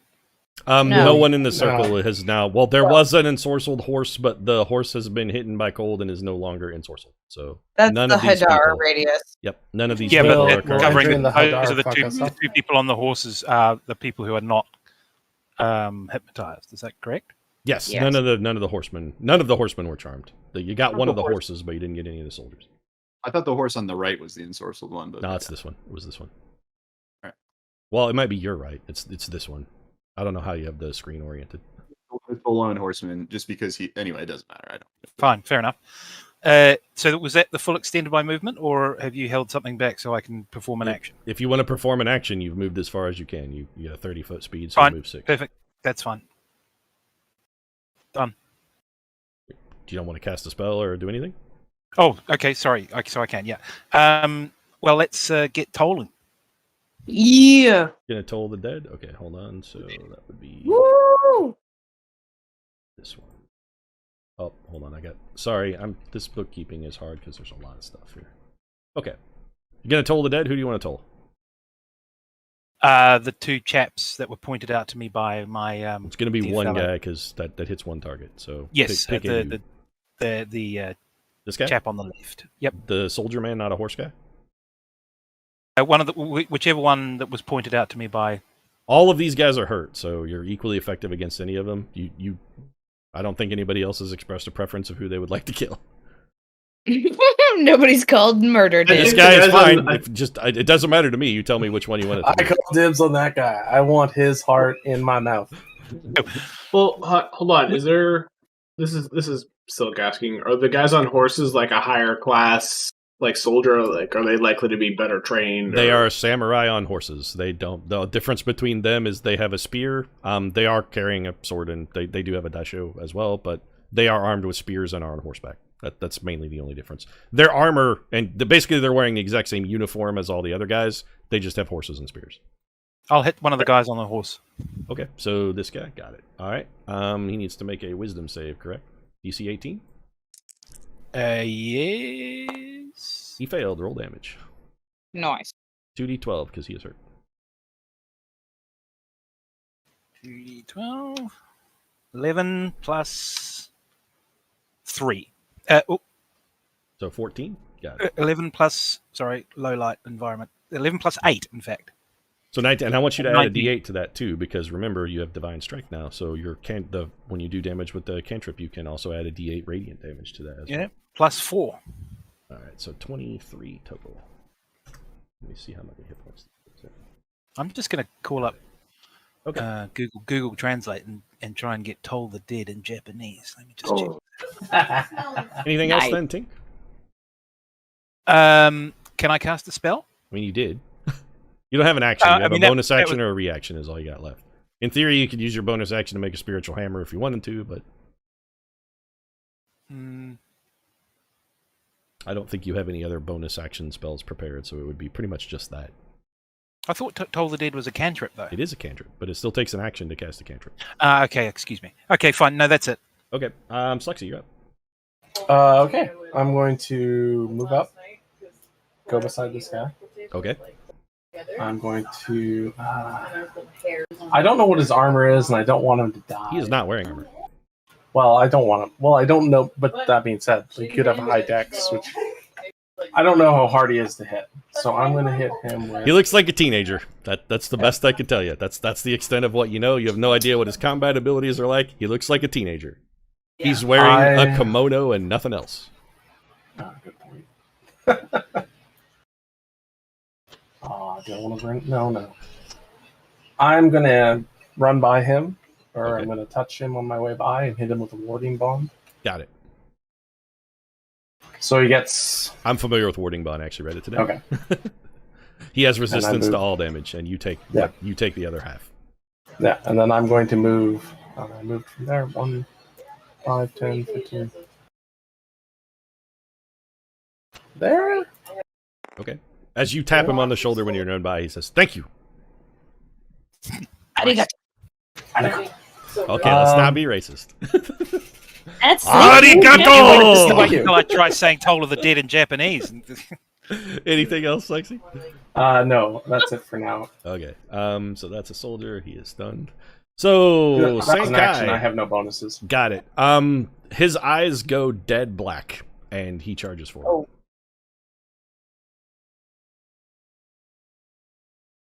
And as he charges forward, he lets out an enormous roar and swings his sword at this man. Yai. The roar Damn. sounds very much like a lion. He has it. Oh. Growl. Iskar says, the voice says thank you, the mouth says arigato. There you go. That's Arigato actually in the perfect. sky. He's got it. So 6, 16, 27. So he walks up and slices this man's arm off. That man is not dead, but he looks very, very, very injured. Actually, hold on a second. That was... He's no longer incapacitated.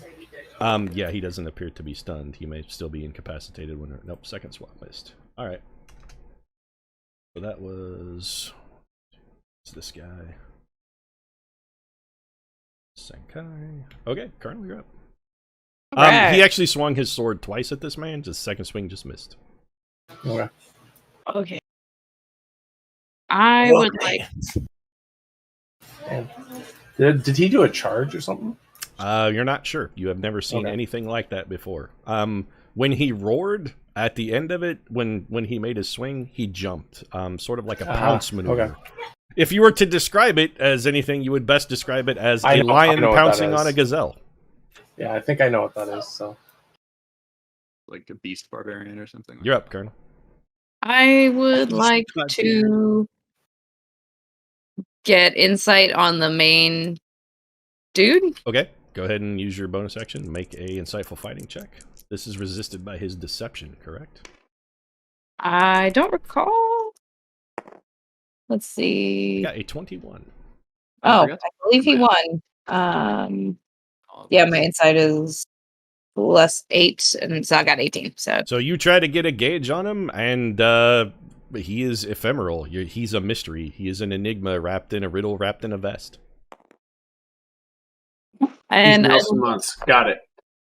5, 10, 15, 20, 30.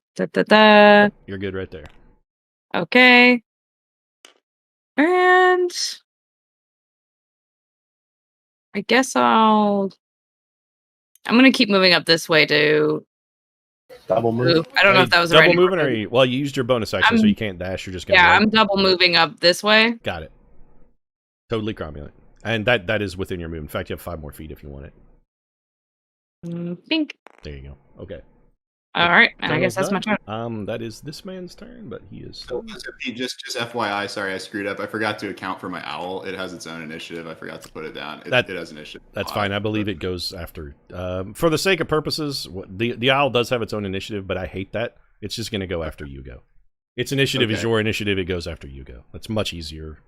So the rules are Keeps different. things simple. Yeah, the rules are different, but it's overly complex to keep track of an owl's initiative. Let's just say it goes after you go because it's much easier to do. That's fine. Then can I retroactively say that? Can you ready a move action? Like, can I tell the owl, hey, when the colonel moves, follow her and fly right up next to her? It has a specific list of things it can do, I believe. Correct? Well, moving is certainly one of them. It basically can do anything other than attack. I don't think it can ready an action though. I don't know if that's on its list of stuff you can command it to do. That's pretty complex. It's just a bird. Just a bird? Let me read it real quick. Hold on a second. It's a good bird. That's like saying bagpipes are just an instrument. Yeah, it's a way of life, goddammit. You know, I would very much make that argument. Pete's hatred of bagpipes has made me actually want to go out and buy Bagpipe Violins with wood and catgut. I'm going to buy a set of bagpipes And then play them for us. and then play them. Yeah. So it's an. I have actually played bagpipes before. What if we I, all in took a college level in played. Bard Whatever an owl can do. and became an entire marching band of bagpipe players? Well, Would Pete shut down the campaign, do you think? An owl is a tiny beast. Probably. almost certainly. He'd wake up the dragon. Your owl is and, not smart enough to do that, Biddy. I'll just move it. It has 60 feet of move. I'll just put Your it owl, here. your owl looks at you and goes, "Whoo!" So I looked at its intelligence score. It has a 2. Oh, Looks at him and goes, "Ooh." So it's happy to follow your orders and it's your friend, but there's a limit to how smart it is. Does not know what you want. Let me see. I just want to double check. I don't know if Find Familiar makes them smarter. I don't think it does. Basically, it's going to be You can limited to communicate picking with up it mice for telepathically, but that doesn't make it super smart or capable of like complex reasoning or anything. What I'm it's like when a barbarian turns into a giant eagle. and get some. Yep. Okay, so it has this. It is no smarter than a regular owl. Complex. If you say like wait for Martinique to run forward and then go fly next to her, that's probably a little more complicated than it can work out. But you could say fly there. Fly over there. It understands. Yeah, that's a little more basic for it. That's right. I'm just gonna have it fly here. That's cool. Okay. Conditional triggers are just different familiars would potentially be capable of that. Owls just aren't that smart. Okay, that's fine. But they are pretty. He's a lovely owl. So it is this man's turn. This man is actually. So do I need to make a save here? Let me look at Hadar because I've actually. Only I think it's only if you end the turn there. Let me just. But it's difficult to You use raid. the spell a lot. I need to learn it. So let me just let me read it.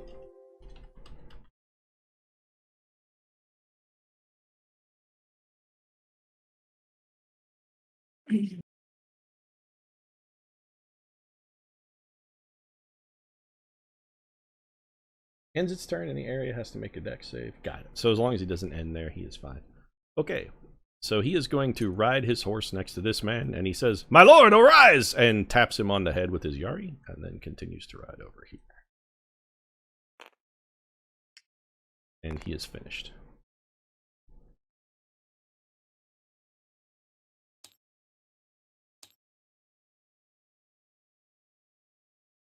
Also, this man is no longer incapacitated because he is missing an arm. These buttons are tiny and difficult to click. Okay. There's a reason I rarely use those. And that is his turn. It is this man's turn. So he comes over here. Says, "My friend, arise!" And he slaps this guy, punches him as he goes by to wake him up. This guy's marking himself for death. He whops him on the side of his head with his katana as he goes by. And then it is this guy's turn. And this man is just gonna charge Dink. He runs to there and tries to skewer you with the spear. Come to me. It's time for dentistry. I can do both human and equine. Does a 19 hit you? Show me those pearly whites. 22 is my AC. Alright, so he drives up to you and takes a poke at you with his yari, and you put your shield in front of it and turn it aside, and it glances off with a skirl of sparks. Ping! It is this man's turn. So that's you. This guy's gonna step up, and he is going. As he steps forward, he draws his katana and wakizashi, and he is going to attack the colonel. Come get some.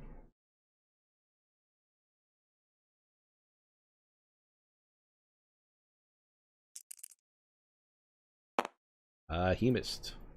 Yeah. Second swing. Also a miss. Okay. He runs up and slices at you with his katana and wakizashi and misses both times. And it is now this man's turn. And he is going to do the same thing. Oh, no, wait, sorry. This guy is still incapacitated. He just needs to make a save. Sorry, wrong guy. I don't know. They don't get to make saves. The only way is for them to be either for it to end or for them to take damage or be shaken.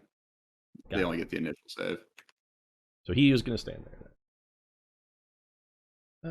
So that's him. That's this guy. He's going to slap this dude and ride up next to this guy and be done. Whoa. Oh, is that the Oh. Yeah, that's the stat. That's the list of all the conditions you can apply to those guys. And then lastly, I'm going to erase these two. Hold on a second. Get rid of this. This guy gets blurry. Gets what? Blurry. Oh, blurry. Okay. He says, "Foolish boy, foolish, foolish boy, your father will weep today." And then he steps over here. And Biddy, it is your turn. Okay. Let me think here. 1 second. We got one guy charmed left. Correct. I'm gonna move up to here and do some shit. Okay. For my turn, let's see. I don't know if I really care about that one guy being left incapacitated, I might break concentration and do something else. Does anyone want to be a T-Rex, or is that premature?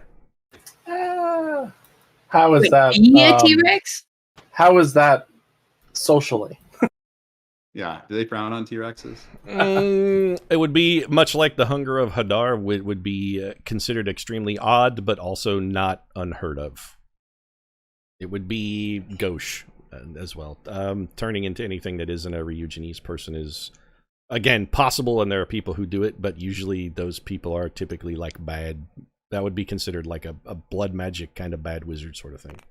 Is there a You're an like outcast who doesn't give a shit. It's not local- it's not illegal. It's just there's a stigma, I guess, is the Yeah. best way to describe it. You're It'd the be guy like- who lives in the woods and does weird shit. Yeah, he's an icky witch kind of thing. Not necessarily burn him at the stake, but that guy's weird. He does weird stuff. You use weird magic. I'm just gonna run up here, actually, and just am I within 30 feet of the Colonel? Yes. Okay, I'm just gonna throw a haste on the Colonel, which will incapacitate. Oh, nope, the- sorry, you gotta move one more square. My bad. There's a diagonal in there. Okay, I think this is as far as I can go, so I can't. Well, actually you could reach be the- in this square with the same amount of movement, and oddly enough, that's actually close enough. Okay, so in that case, I'll just haste the Colonel, which will throw down my charm on those other guys. Got it. Or the one guy remaining. And I will tell my owl to fly up to the Colonel, use the help action on the Colonel, and The then help fly. action has to go on an enemy. Really? They go next to an enemy and use the help action on that. Yep. Oh, to give you advantage. Yep. Yeah. Oh, that they makes fly sense. up as like Yeah, He's a... gonna like fly into the enemy's goes- eyes and yeah. claw at him, and then the Colonel will have advantage to attack whoever. He goes they up to an target. enemy and he like flaps his wings in its The help face. action, the creature you aid gains advantage on the next ability check. Oh wait, no, hold on, sorry. When you, oh, I see, sorry. Oh no, you're right. I do take it on a target. Yeah. Yeah, the bird just goes and pecks at someone's eyes, and then while it's distracted, the Colonel stabs him in the heart. Teamwork. Okay. So who did you attack last, Colonel? Was it the unmounted This guy? guy He just attacks ran. me. Yeah, I just closed distance on my turn. the Colonel just sprinted on her Who do turn. you Yeah. want to attack? Who do you want to attack? The Colonel will see what the owl is attacking. Yeah, you can just poke a guy and then the Colonel can stab him. And it's not just the Colonel, too. While you do the help action, anybody who attacks that guy has advantage. It doesn't have to be the Colonel. Okay, the owl will help on this unmounted guy here. Got it. Next to the Colonel, and then fly away because it doesn't provoke opportunity attacks. So that was, sorry, 1, 2, 3, 4, 5, 6, and it can actually move 60 feet. So I'll just go here. Okay. That's my turn, and the guy is no longer incapacitated. Got it. Silk, you are up. Okay. You guys can actually mess with the buttons if you want. Just shut that off. That's got him. Okay. Oh, I made him concentrating. There we go. Okay. Silk, what do you got? I think maybe can I just move my hungry Hadar? if I It does move? not move. Uh, Once it's down, it's down. Throw down another Damn. one. I guess. I mean, it's area Um, denial. It's still doing something useful.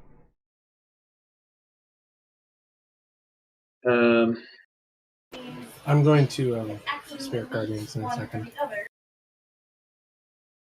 So it's like he's going to run up into the middle and bring the moths to chew on everybody. Is Warding Bond not concentration?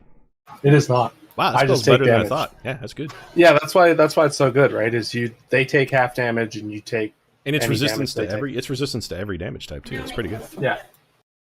Yeah, that's hopeful. I just don't want him to die. Well, it's going to be especially helpful against him because he's going to take half of half. If I turn you into T-Rex, T-Rex take all right, damage? so I guess I'll throw some Eldritch Baja blasts at the nearest Okay. mounted guy, All right, you got it. Blast away. and I'm gonna move kind of over here. He reaches into his 6 back squares, you're a pocket, little pulls farther. out a can. Yeah, chugs it. 5, 10, 15, 20, 25. You could be here 30. I get 35. Oh, I with my keep move. forgetting you're faster. You're right. You can go one more. I never remember that you have a 35 speed. You have magic shoes. And so let's see here. They're both gonna go at the same guy. Well, I can tell We got a 19 and a 8. The 19 hits, the 8 does not. Cool. He takes 4 plus... Takes 9. Got it. 9. So you're pounding on the guy. Tink, you already visible. pounded on? Got it. Okay. So you throw a Baja Blast and it sears his mempo and rips it off his face. Cool. This is where you go. He spits. Well, after the mempo falls off of his face, he spits as though he had tasted something foul. Tink, it is your turn. And that's your bot. Like, Fuck is that shit? So, in concert with my cleric colleague, I shall cast Spirit Guardians, but at 4th level. Okay. I don't remember what it does when upcast. It just adds an extra D8. Is it an extra An extra D8. Okay. I was thinking about 4th level also, so. Okay. Tink, you cast Spirit Guardians. Right now it's gonna... who do you want to exempt? I'm assuming you're exempting all your allies. Naturally. Got it. Well, who's upset me recently? No one's made fun of my accent tonight, so okay, fine. All right, got it. So do you want to move so you can get it to hit more people? Well, it does. It hits this guy right you away. You can get around over here. Round, yeah. Well, Hungry Hadar will hurt him. He could be over here. Yeah, fair. Yeah. You could be here and hit 2 guys. Sure. Does it do damage immediately? Just let me check. I never remember. Let me look. They float around you. First timer starts its turn there. It makes When you cast. Got it. So so this guy needs to make a Wisdom save, DC 18. It is Wisdom, right? Yeah. He On a made it. failed save, they take half. Okay. Roll 3d8 for me, Tink. Or on a successful save. Sorry. Yeah, he made it, so he's going to take half. But give me a So it should be 4d8, right? No, I already up. It's 2d8, and you add. It's 3 because you upcasted it. It's 2 by base. Okay. 2 base. Excuse me.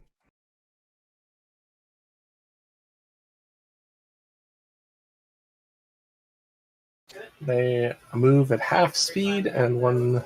Yeah, that's a good for Hemper and horses. That'll slow them way down. That's a good bit. 17 in total. Got it. Okay, so that guy's looking in rough shape, and also his horse is dead. Oh fuck! Oh, another horse. This man is no longer on a horse. Belt. Tink has murdered his horse. If you Again, want to move to another get one? a better square, Tink, like you could move to here, and both of those people would still be in it. Yes, please. I don't. Let me hold on a second. Let me get a man on foot model. Is that my 3rd horse or just my 2nd? You have a strong propensity Third. for murdering horses. That is a 3rd horse. Slexy has the kill count. Well, I was going to. I'm not sure if I can. Anything else, like, I would like to not hit the horses. Bonus. You can attack exempt as well. horses if you wish, Lexi. Yes. Yeah, I'm going to exempt horses. Oh, goody. Are you good, Tink? You have taken an action and a move. So unless you want to. Yeah, fine. That's it. Thank you very much. All right, Slex, you're up. All right, I'm going to move up. I'm going to get opportunity attack. Okay. I guess because I'm leaving this guy's. Yeah, he's gonna take a swing at you with his Yari. What? He missed. Got a 1. And then Spirit Guardians, 4th level. Okay, poof. So that's 1, 2, 3, 4, 5, 6 saves. And what's your DC?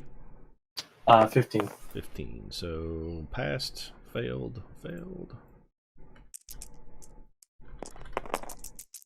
Failed, passed, failed. Okay, so 27 is the damage. oh yeah, hold on. I got some bookkeeping here. Give me 1 second. So That's fine. 25. So that's him, and then that would be you who passed. So you take 12. Failed. So that's 24. Passed. So. And then where's the last guy here who also failed? So, and the man who's saying so yeah, the guy who's saying Kai's arm cut off. The moths swarm around his bloody stump, and he is screaming in agony, but is not yet dead. Quite just yeah. Jesus. I'm tapping my hammer, and moths are coming out and attacking everyone around. All right. Anything else, Lex? I got no bonuses, so. Gotcha. All right, so it is the inarminated man who is now going to. He no longer has a wakizashi because one of his arms is gone, but he's still going to swing at Slexi. Does a 16 hit you? My armor is 22. 22 now. All right. And a 1, so he misses. Also, he needed to make a save at the start of his turn because it was his turn. Never mind, he doesn't attack you at all. He just melts. He is dead. So the moths, after devouring on his stump, spread across him like in a horror movie where he's just engulfed in moths and they devour him and there is nothing left. Oh my god. It's really unsettling imagery. Like an ugly sweater, they devour. He perishes. Sankai has not reacted to any of this at all. His eyes are still completely black and dead, and he is going to make some attacks here. It's got like a beast mode activated. Okay, that's gonna hurt a lot. So that's, you roll that.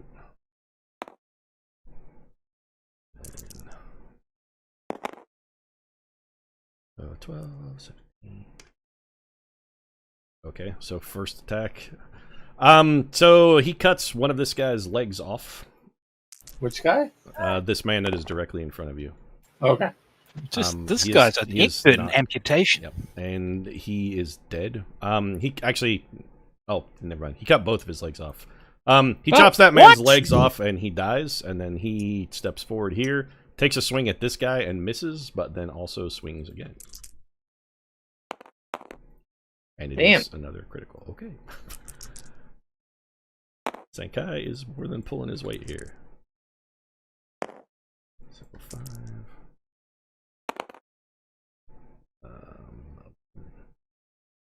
22. Okay, he chops off one of this guy's feet. Pretty much every blow he has swung has severed someone's appendage. That is this guy. So 27 is... So he chops off one of these guy's feet and blood starts spraying everywhere. This guy is also screaming in agony but is not dead. And it is now Colonel's turn. Jesus. Okay. Is this guy on the corner? Does he still have all of his limbs? He does. He's been chewed on by some moths a little bit. He looks and pecked by an owl. And yeah, pecked by an owl. He's looking rough. You can sneak attack him if you want. Yeah, I have advantage from the owl bites. I'll swing at this bad boy. Whoops. Oh, good thing I had advantage. That's still probably not a hit. 14? 14 misses. Yeah, that's a... I'll also take a bonus action to try insight fighting this guy again. Okay, go ahead. You have three attacks. What was his name? Oh, right, I've been hasted. How did he have 3 attacks? Well, he criticaled, so there's... No, I was saying I think the Colonel has 3 attacks. I forgot I was hasted. You are hasted, yes, correct. Yeah, I've got another attack move I can try. Well, my insight check was 12 plus 8, I believe. 20? I got it. Okay. He is still an enigma unto you. You still have no idea. I guess I'll swing at Mothy Boy. One thing I should mention, he is wearing a mask, by the way. And you know from your cultural training that all members of the Scorpion clan always wear a mask.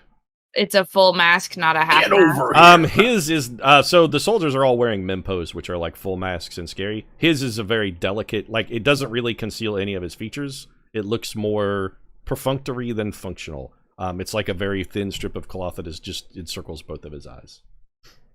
Okay. I'm going to attempt to swing on this guy one more time with Jesus. I don't know why it keeps rolling everyone. They're drag selectable, so.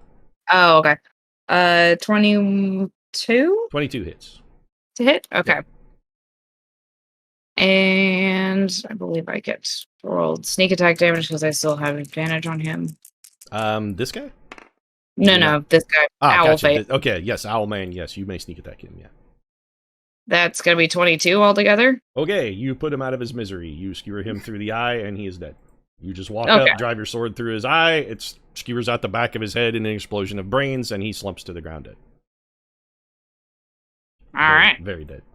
Specific. And it is this guy's turn. I think you still have another 2 attacks, He's right? in my Uh, moth attack. I think haste just gives me one more attack move. Yeah, you have Correct. 2 intrinsically, right? The Colonel does not have 2 attacks. No, I do not. I'm sorry. I thought you were a high enough level fighter. You had double. Not yet. No, not yet. She's closing in, but not quite there yet. Yeah, this guy needs to make a save. Marty. He failed. Give me some damage there, Slexy. Do you want to use the same, or do you want me to reroll? You got to reroll every time. It's per target. You're almost certainly going to kill him. 26. Oh, I'm not hitting the horses. Oh, you're not hitting his horse. Got it. Okay. All right. So 26, and that's this guy. Okay. He is still on horseback and is injured, and is going to ride around to here and try and stab. Tink also has that actually as well, so I got to make. That's right. Tink is attacking the horses. Okay. Yep. The horse is failed. The man also failed. Roll some damage for me, Tink. 3d8.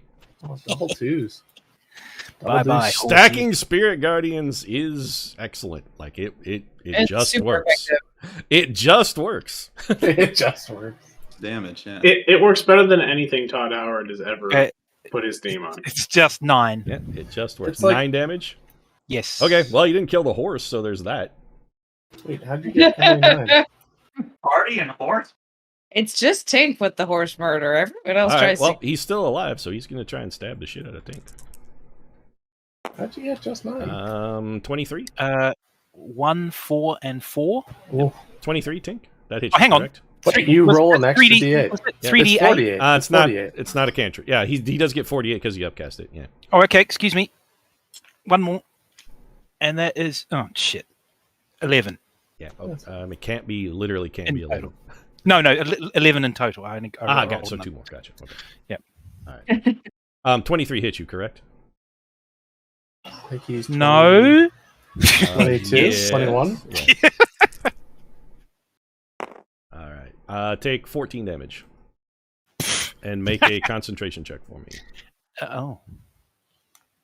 That's... This is why Warcaster's good. Yep. 2. You need a d20. You get a 2? Yeah. Okay, that's a fail. So your spirit guardians fade away.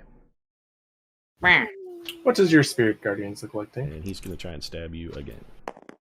Fairies. You know those old That is also Victorian a hit. faked photos of fairies? Ooh, Yeah. yeah. They look like those. Oh, okay. So considerably less. Take 9. I was thinking little cherubs, you know? So I'm sorry, 9 plus what? You took 14, and then he stabbed Yep. you again, and you took 9 more. Okay, so 23. Yep. You got it. And he is done. It is this guy's turn, and he is gonna burn. Maz chewing on him. Chew away. Give me some damage there. Chew away. He did not make a save. Wait, what's your DC? 22. 15. Yep, he failed. 22 damage. 22. Got it. Okay, so that's this guy. All right. He's still alive. He's real chewed up. He's gonna come over here and take some pokes at Sankai. One hit. Animus. That's a great roll. So you How take much half damage? of 3, so take 1. Okay, so I gotta roll Ooh. concentration against a 1 or a 10? It's a 10. The minimum on concentration is always a 10. And I get advantage, right? You do because you're a warcaster, yeah. And you add your con. You save also to add your it. con, yeah. So that is a 14. You're fine then. And that guy is done. It is this man.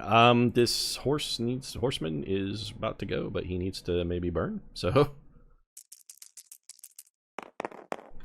17. all right. Well, he's taking half of that, so he's gonna take 8. Well, that's still enough to kill him. Okay, so this man also is devoured by starving moths. He looks like an old sweater in a closet and is all chewed up and dead. Okay. The moths have a higher kill count than I do. Spirit Guardians is an exceptionally good spell. It's a good spell. Like I Um, want to use Spirit Shroud more, but it's not decent unless I hit people with a hammer. This man, now that you have Divine Strike, it's a little better because it's you're adding double more. This man also needs to burn, Slexy, so give me some damage. Well, that's part of the reason why I want to take fighters, so I get extra hits He did to make save. Spirit Shroud better. 24. So 12 for this guy. All right, got it. Of the soldiers, this guy is the least bloodied. He is going to say, "I must defend my lord," and step up here, so that he is threatening all of you guys. My lord, And the horse I will die for you gloriously, and he's going to try and stab Slexi, because Slexi is murdering everyone. So yeah, my mods are fucking people up. yeah, that's a miss. That is also a miss. Man, my enemies are rolling badly. Yeah. They're rolling real bad. This guy is funny thing about D&D, right? Like sometimes deadly encounter is bad because no one hits. Yep. All right, so it is this guy's turn. So he begins casting a spell, and lightning is going to shoot out of his fingers. Too far away for me to counter it. Or it's a target of your choice. Yeah. Not chain lightning. Not chain lightning. It is in fact, yeah, chain lightning. God damn it. Okay, so Slexi, Colonel, Tink, all of you need to make a dex save for me. Yeah.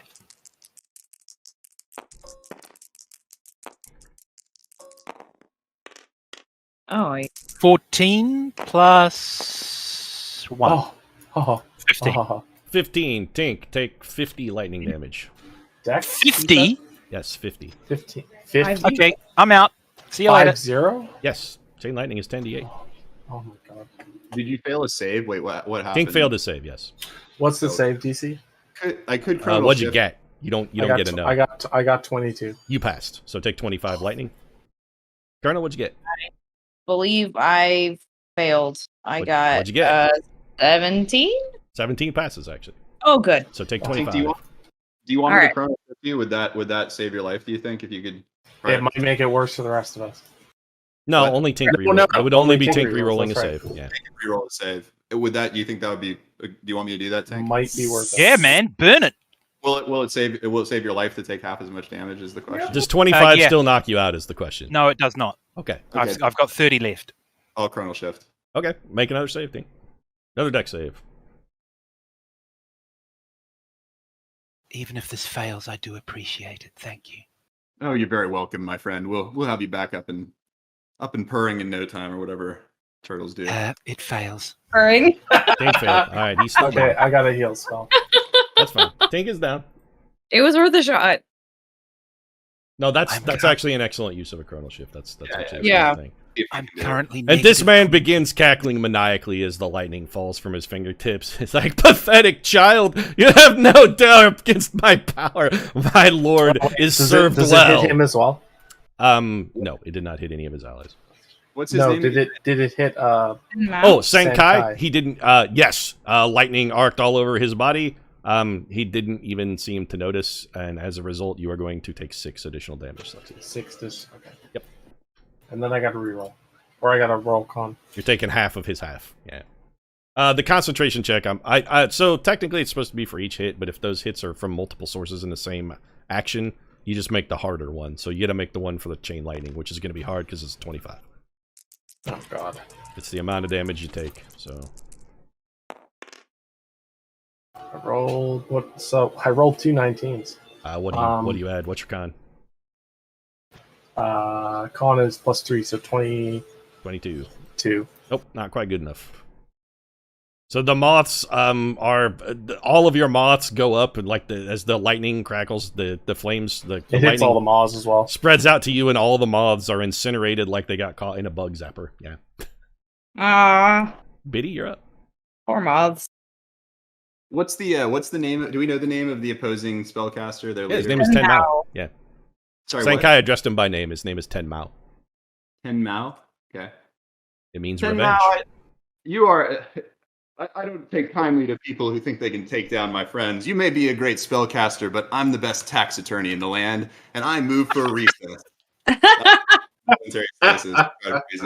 So what specifically is this doing, Biddy? Well, Full marks for swag. I mean, you got swag here. What are we doing though? Good swag bonus. I'm momentary stasising him. He has to make a con save or become incapacitated for a turn. Got it. Against DC 18. Is it con? He made it. I think it is. Okay. That was a fucking great line, though. Meh? Well, alrighty then. That is the we try- best that your realm has to offer? It is long time that our masters invade your pathetic continent of weaklings. I'm gonna move up closer to him here. I'm gonna tell the owl to fly in and take the help action here. Got 1, it. 2, 3, 4, 5, 6, 7, 8. So he gets 2 more moves. I'll put him here so he can be next to Colonel. Got it. And Anything else? That'll do it for my turn. Okay. Silk, you're up. Let's see here. Meanwhile, Silk's still facing off relatively unaided against 2 very angry horsemen. An angry horseman and an angry sailor. It's like, Barnatas like, guys, help, little help.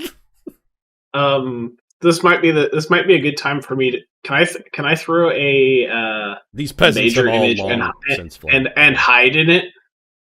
So, no. Hiding is an action. You can't do both of those on the same turn. You can do that, just not in one turn. Because hiding is its own thing. Don't you have good stuff in that ring of yours? Do you have a haste? I have greater invisibility and a heal, I think. Let me check. Both of these guys that are squared off against you are badly injured. That's right. We did. We put one of them got chewed on by a hungry Hadar. One got fried by Tink's. Tink, what is your spirit guardians again? I forget. They're fairies. Ah, right. So, like, a bunch of Tinkerbells have been stabbing these men with very tiny swords. One of them got chewed on by moths. This guy here in front of you on the horse is, like, he's still on his horse with a sword in his hand, but, like, barely. Like, he's clinging into the saddle, doing the best he can. Alright, well, I think I'm just gonna, like, fight the nearest guy who's kind of the biggest threat. So, probably, like, kind of keep advancing to do some stuff to, like... That's fine. Just move wherever you want. This is all open terrain, so you can move up to 6 squares. Well, 7 squares for you, because you're faster. If you remind me enough times, I will remember. So that's 1, 2, 3. 4. Yeah, I think that's right. I think that's where I want to be. Okay. And I'm gonna... can I throw one blast beam at this guy, and if it hits, then throw the other one at someone else? You got to pick your targets when you cast a spell. You can't split them up. You got to do... If you're going to shoot 2 targets, you got to say which 2 when you cast it. Well, then I guess I'll throw one at both guys. Okay. Believe in the heart of the cards. Horse guy and other guy who is now on foot because someone murdered his horse. Because it's okay. I can admit it. Yeah, and you know what? I've got a reason for it. I back you up. Horses suck. You're right to hate them. Kill them all day long. They're mean and stupid. So I have I worked it out. A 23 for the guy on the horse, and okay. a was that a 21 nat 20 for the guy on the horse. No, that's after. Okay, so you hit the first guy, and what was the second one? 23. You hit them both then. Okay, so if you're 23 on the first guy and 23 on the second guy. Yeah. Yep, those are both hits. Roll damage. My D. Should be a D10 plus. I think you had 5. What's your charisma? 18? 4. It's 4. So yeah, D10.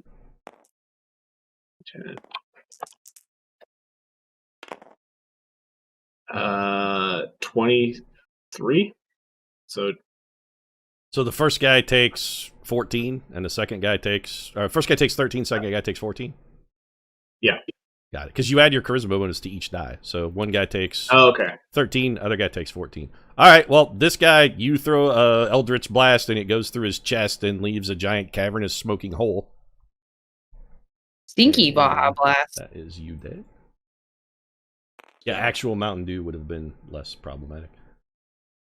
But it does less damage. This man took 14, so he's up there. Okay. This guy is still on his feet, and he is looking at you with evil intention. He is injured, but not grievously injured. And anything else? Move action. I'm guessing we're skipping Tink because he's down. If you have a bonus action or reaction or something you want to throw, now's the time. Oh, I could have Tink stand back up. Healing word is a bonus action, and Tink's turn is next. Yeah. Yeah, I think that was the idea. That's why we put that in there. Right? It's 30 feet on healing word, right? I'm almost Oh, positive it is, and Tink's in range. Healers we have in this Healing game. word is 60 feet. Okay. Then you're definitely Bonus in action. range. Okay. Bonus action, instantaneous. So it heals a D4, D6. I don't recall. it's a D. I think it's a D4 plus. D4 plus spellcasting ability modifier. Okay. So D4 plus 4 for Tink then.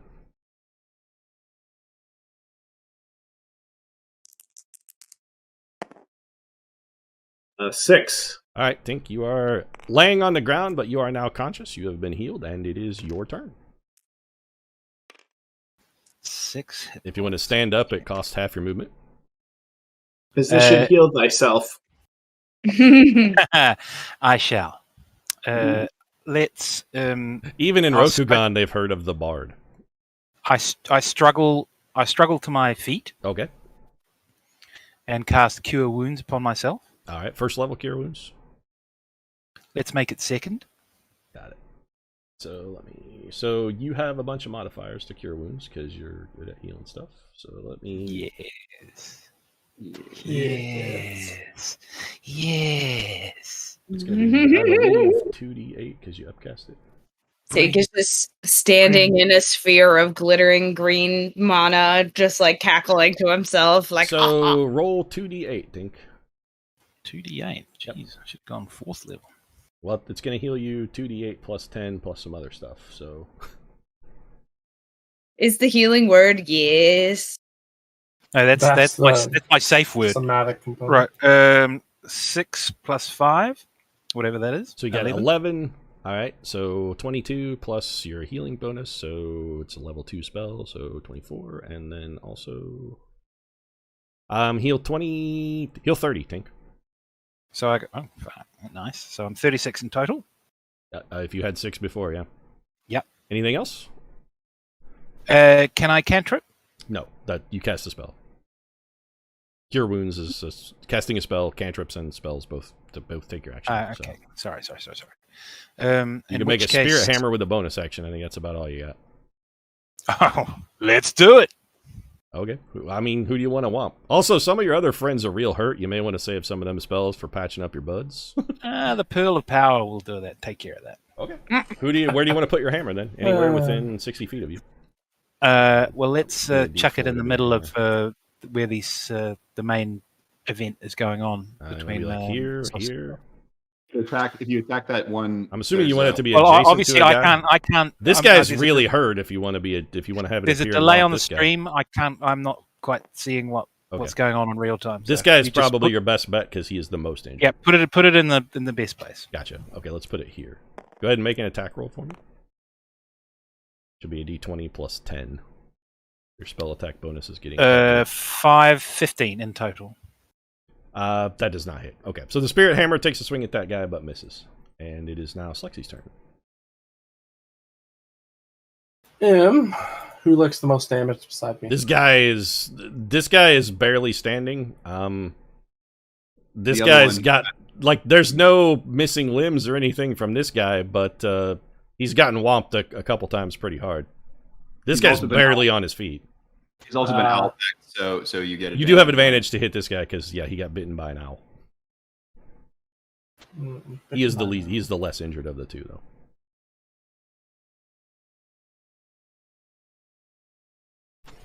Okay, well, let's give me a second. I will toll the dead. Okay. Come to my. The guy who's been hit by the owl. Or no, I guess no. I'll toll the dead. Probably the more injured. Yeah. Okay. I will make my save. And you're a 15. 15. He made it, so no damage on that one. Anything else? Nope. I don't have any real bonus spells, okay, so the dead-eyed Sankai turns to this man to his right. And that is a hit. Okay, he cuts this man's head completely off of his body. He's going to swing at this guy. This dude's a surgeon. I like him. Between him and Dr. Tank DDS, we can open a wide range. Good God, this guy he's critically like fucking insane, man. 9, so non-stop crit hits. Fuck, so 20. It's good. It's great. We could open a clinic. So he bifurcates this man.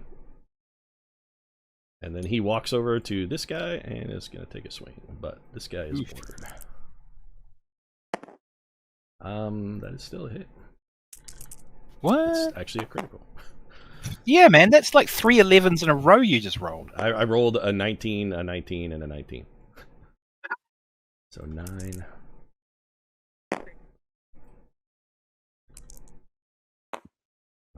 Seven. So okay.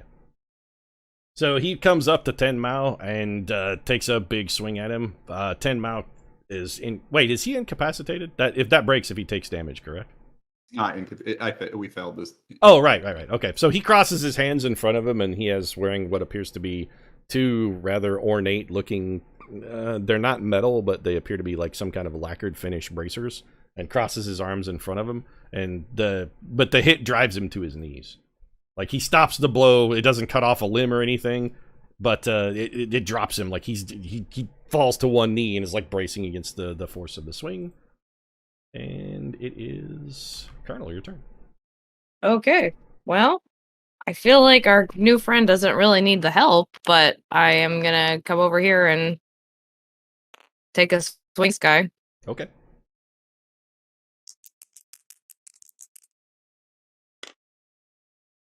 16? Miss. Alright, I'm gonna hit him again. 21? That's a hit. Roll damage. Okay. And you can sneak attack him if you want, because he's very obviously vulnerable from Sankai having driven to... And your sneak attack is 3d6, remember, because you're a higher level rogue now. Oh. You're a 5th level rogue now? Wait, what is your rogue level? Did you make 5? Oh, okay, sorry, it didn't go up yet. No, not yet. Next level, I'll make next level. So that's 18 damage. Got it. Okay, you walk up and skewer him through the thigh. He grunts. Ooh.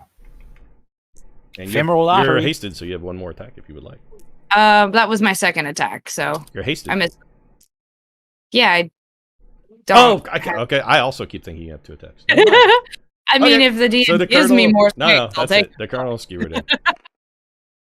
So Tenmao sidesteps out from underneath Sankai's blade, and he says, you win this round, and he is actually going to run away. You may both take opposite him. Oh. Coward. Come here and die. Now I missed. Sankai didn't. It's another critical. Of course he didn't. Oh my gosh. Oh my god. Jesus. He either crits or he missed. So 9. Spinal surgery. 7, 16, 10, 26, so 31. That's close. Okay. So as he runs away, Sankai slices his back open, and you can see his spine. This guy still manages to walk away, like staggers away. What? Says, you've won this round, Kai, but my master will not be so forgiving. And then he teleports away. Ran out of my counterspell range, the bastard. He's played this game before. He knows a thing or two.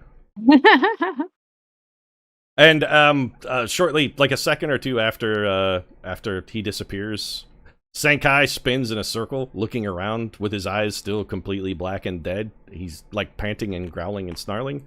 And once he spins around in a circle and sees that there are no more foes, his eyes clear, come back, and he seems about this more guy? normal. Oh, that guy's still alive. Sorry, never mind. Yeah, I forgot that. Sorry, I'm sorry, Johnny. I forgot you were there. You may go now. Nice tombstone. I didn't know if I killed him. You are right. He is not dead, but this guy is actually on his knees, but he is still struggling towards... It's actually his turn. He's going to crawl over here towards Tink. I mean, again... Wow. Making every effort. Not going to try and run? No, I mean... From your training, you know that no samurai would ever run from a battle. Except for this asshole. All that will do is shame. All that would do is shame their ancestors. Well, Scorpion. Like he wants healing, or He comes over and takes 2 swings at you and misses. So this also would have been part of your primer. You know, the other clans consider the Scorpion clan to be highly dishonorable. Honor is a prized virtue amongst every clan, except for mostly the Scorpion. They don't give much of a shit about honor. They're pragmatists in the extreme, and some of them kind of think honor is a stupid concept. Gotcha. I mean, They not are saying I very much the disagree. exception to the rule in like the What? Rokugan, and also most people don't like the Scorpion because the general opinion of them is they're all a bunch of dishonorable bastards. Gotcha. Can't change your nature. But again, so some it's more of a generalization. It's not all like some Scorpion are super honorable. Some are not honorable at all. And there are not honorable members of many of the other clans as well. Like everybody has scumbags. Yeah. It's not always true so much as it is a widespread generalization. Yeah. Anyway, it is... he is gone. That guy's all dead. Benny's back to you. Should we try to restrain this guy and bring him in for, like, as a prisoner? He's not going to let you take him captive. Well, I'm saying let's say if we... I mean, we may not give him the choice. Yeah, I think we'll be able You're to... welcome to knock him out if you want.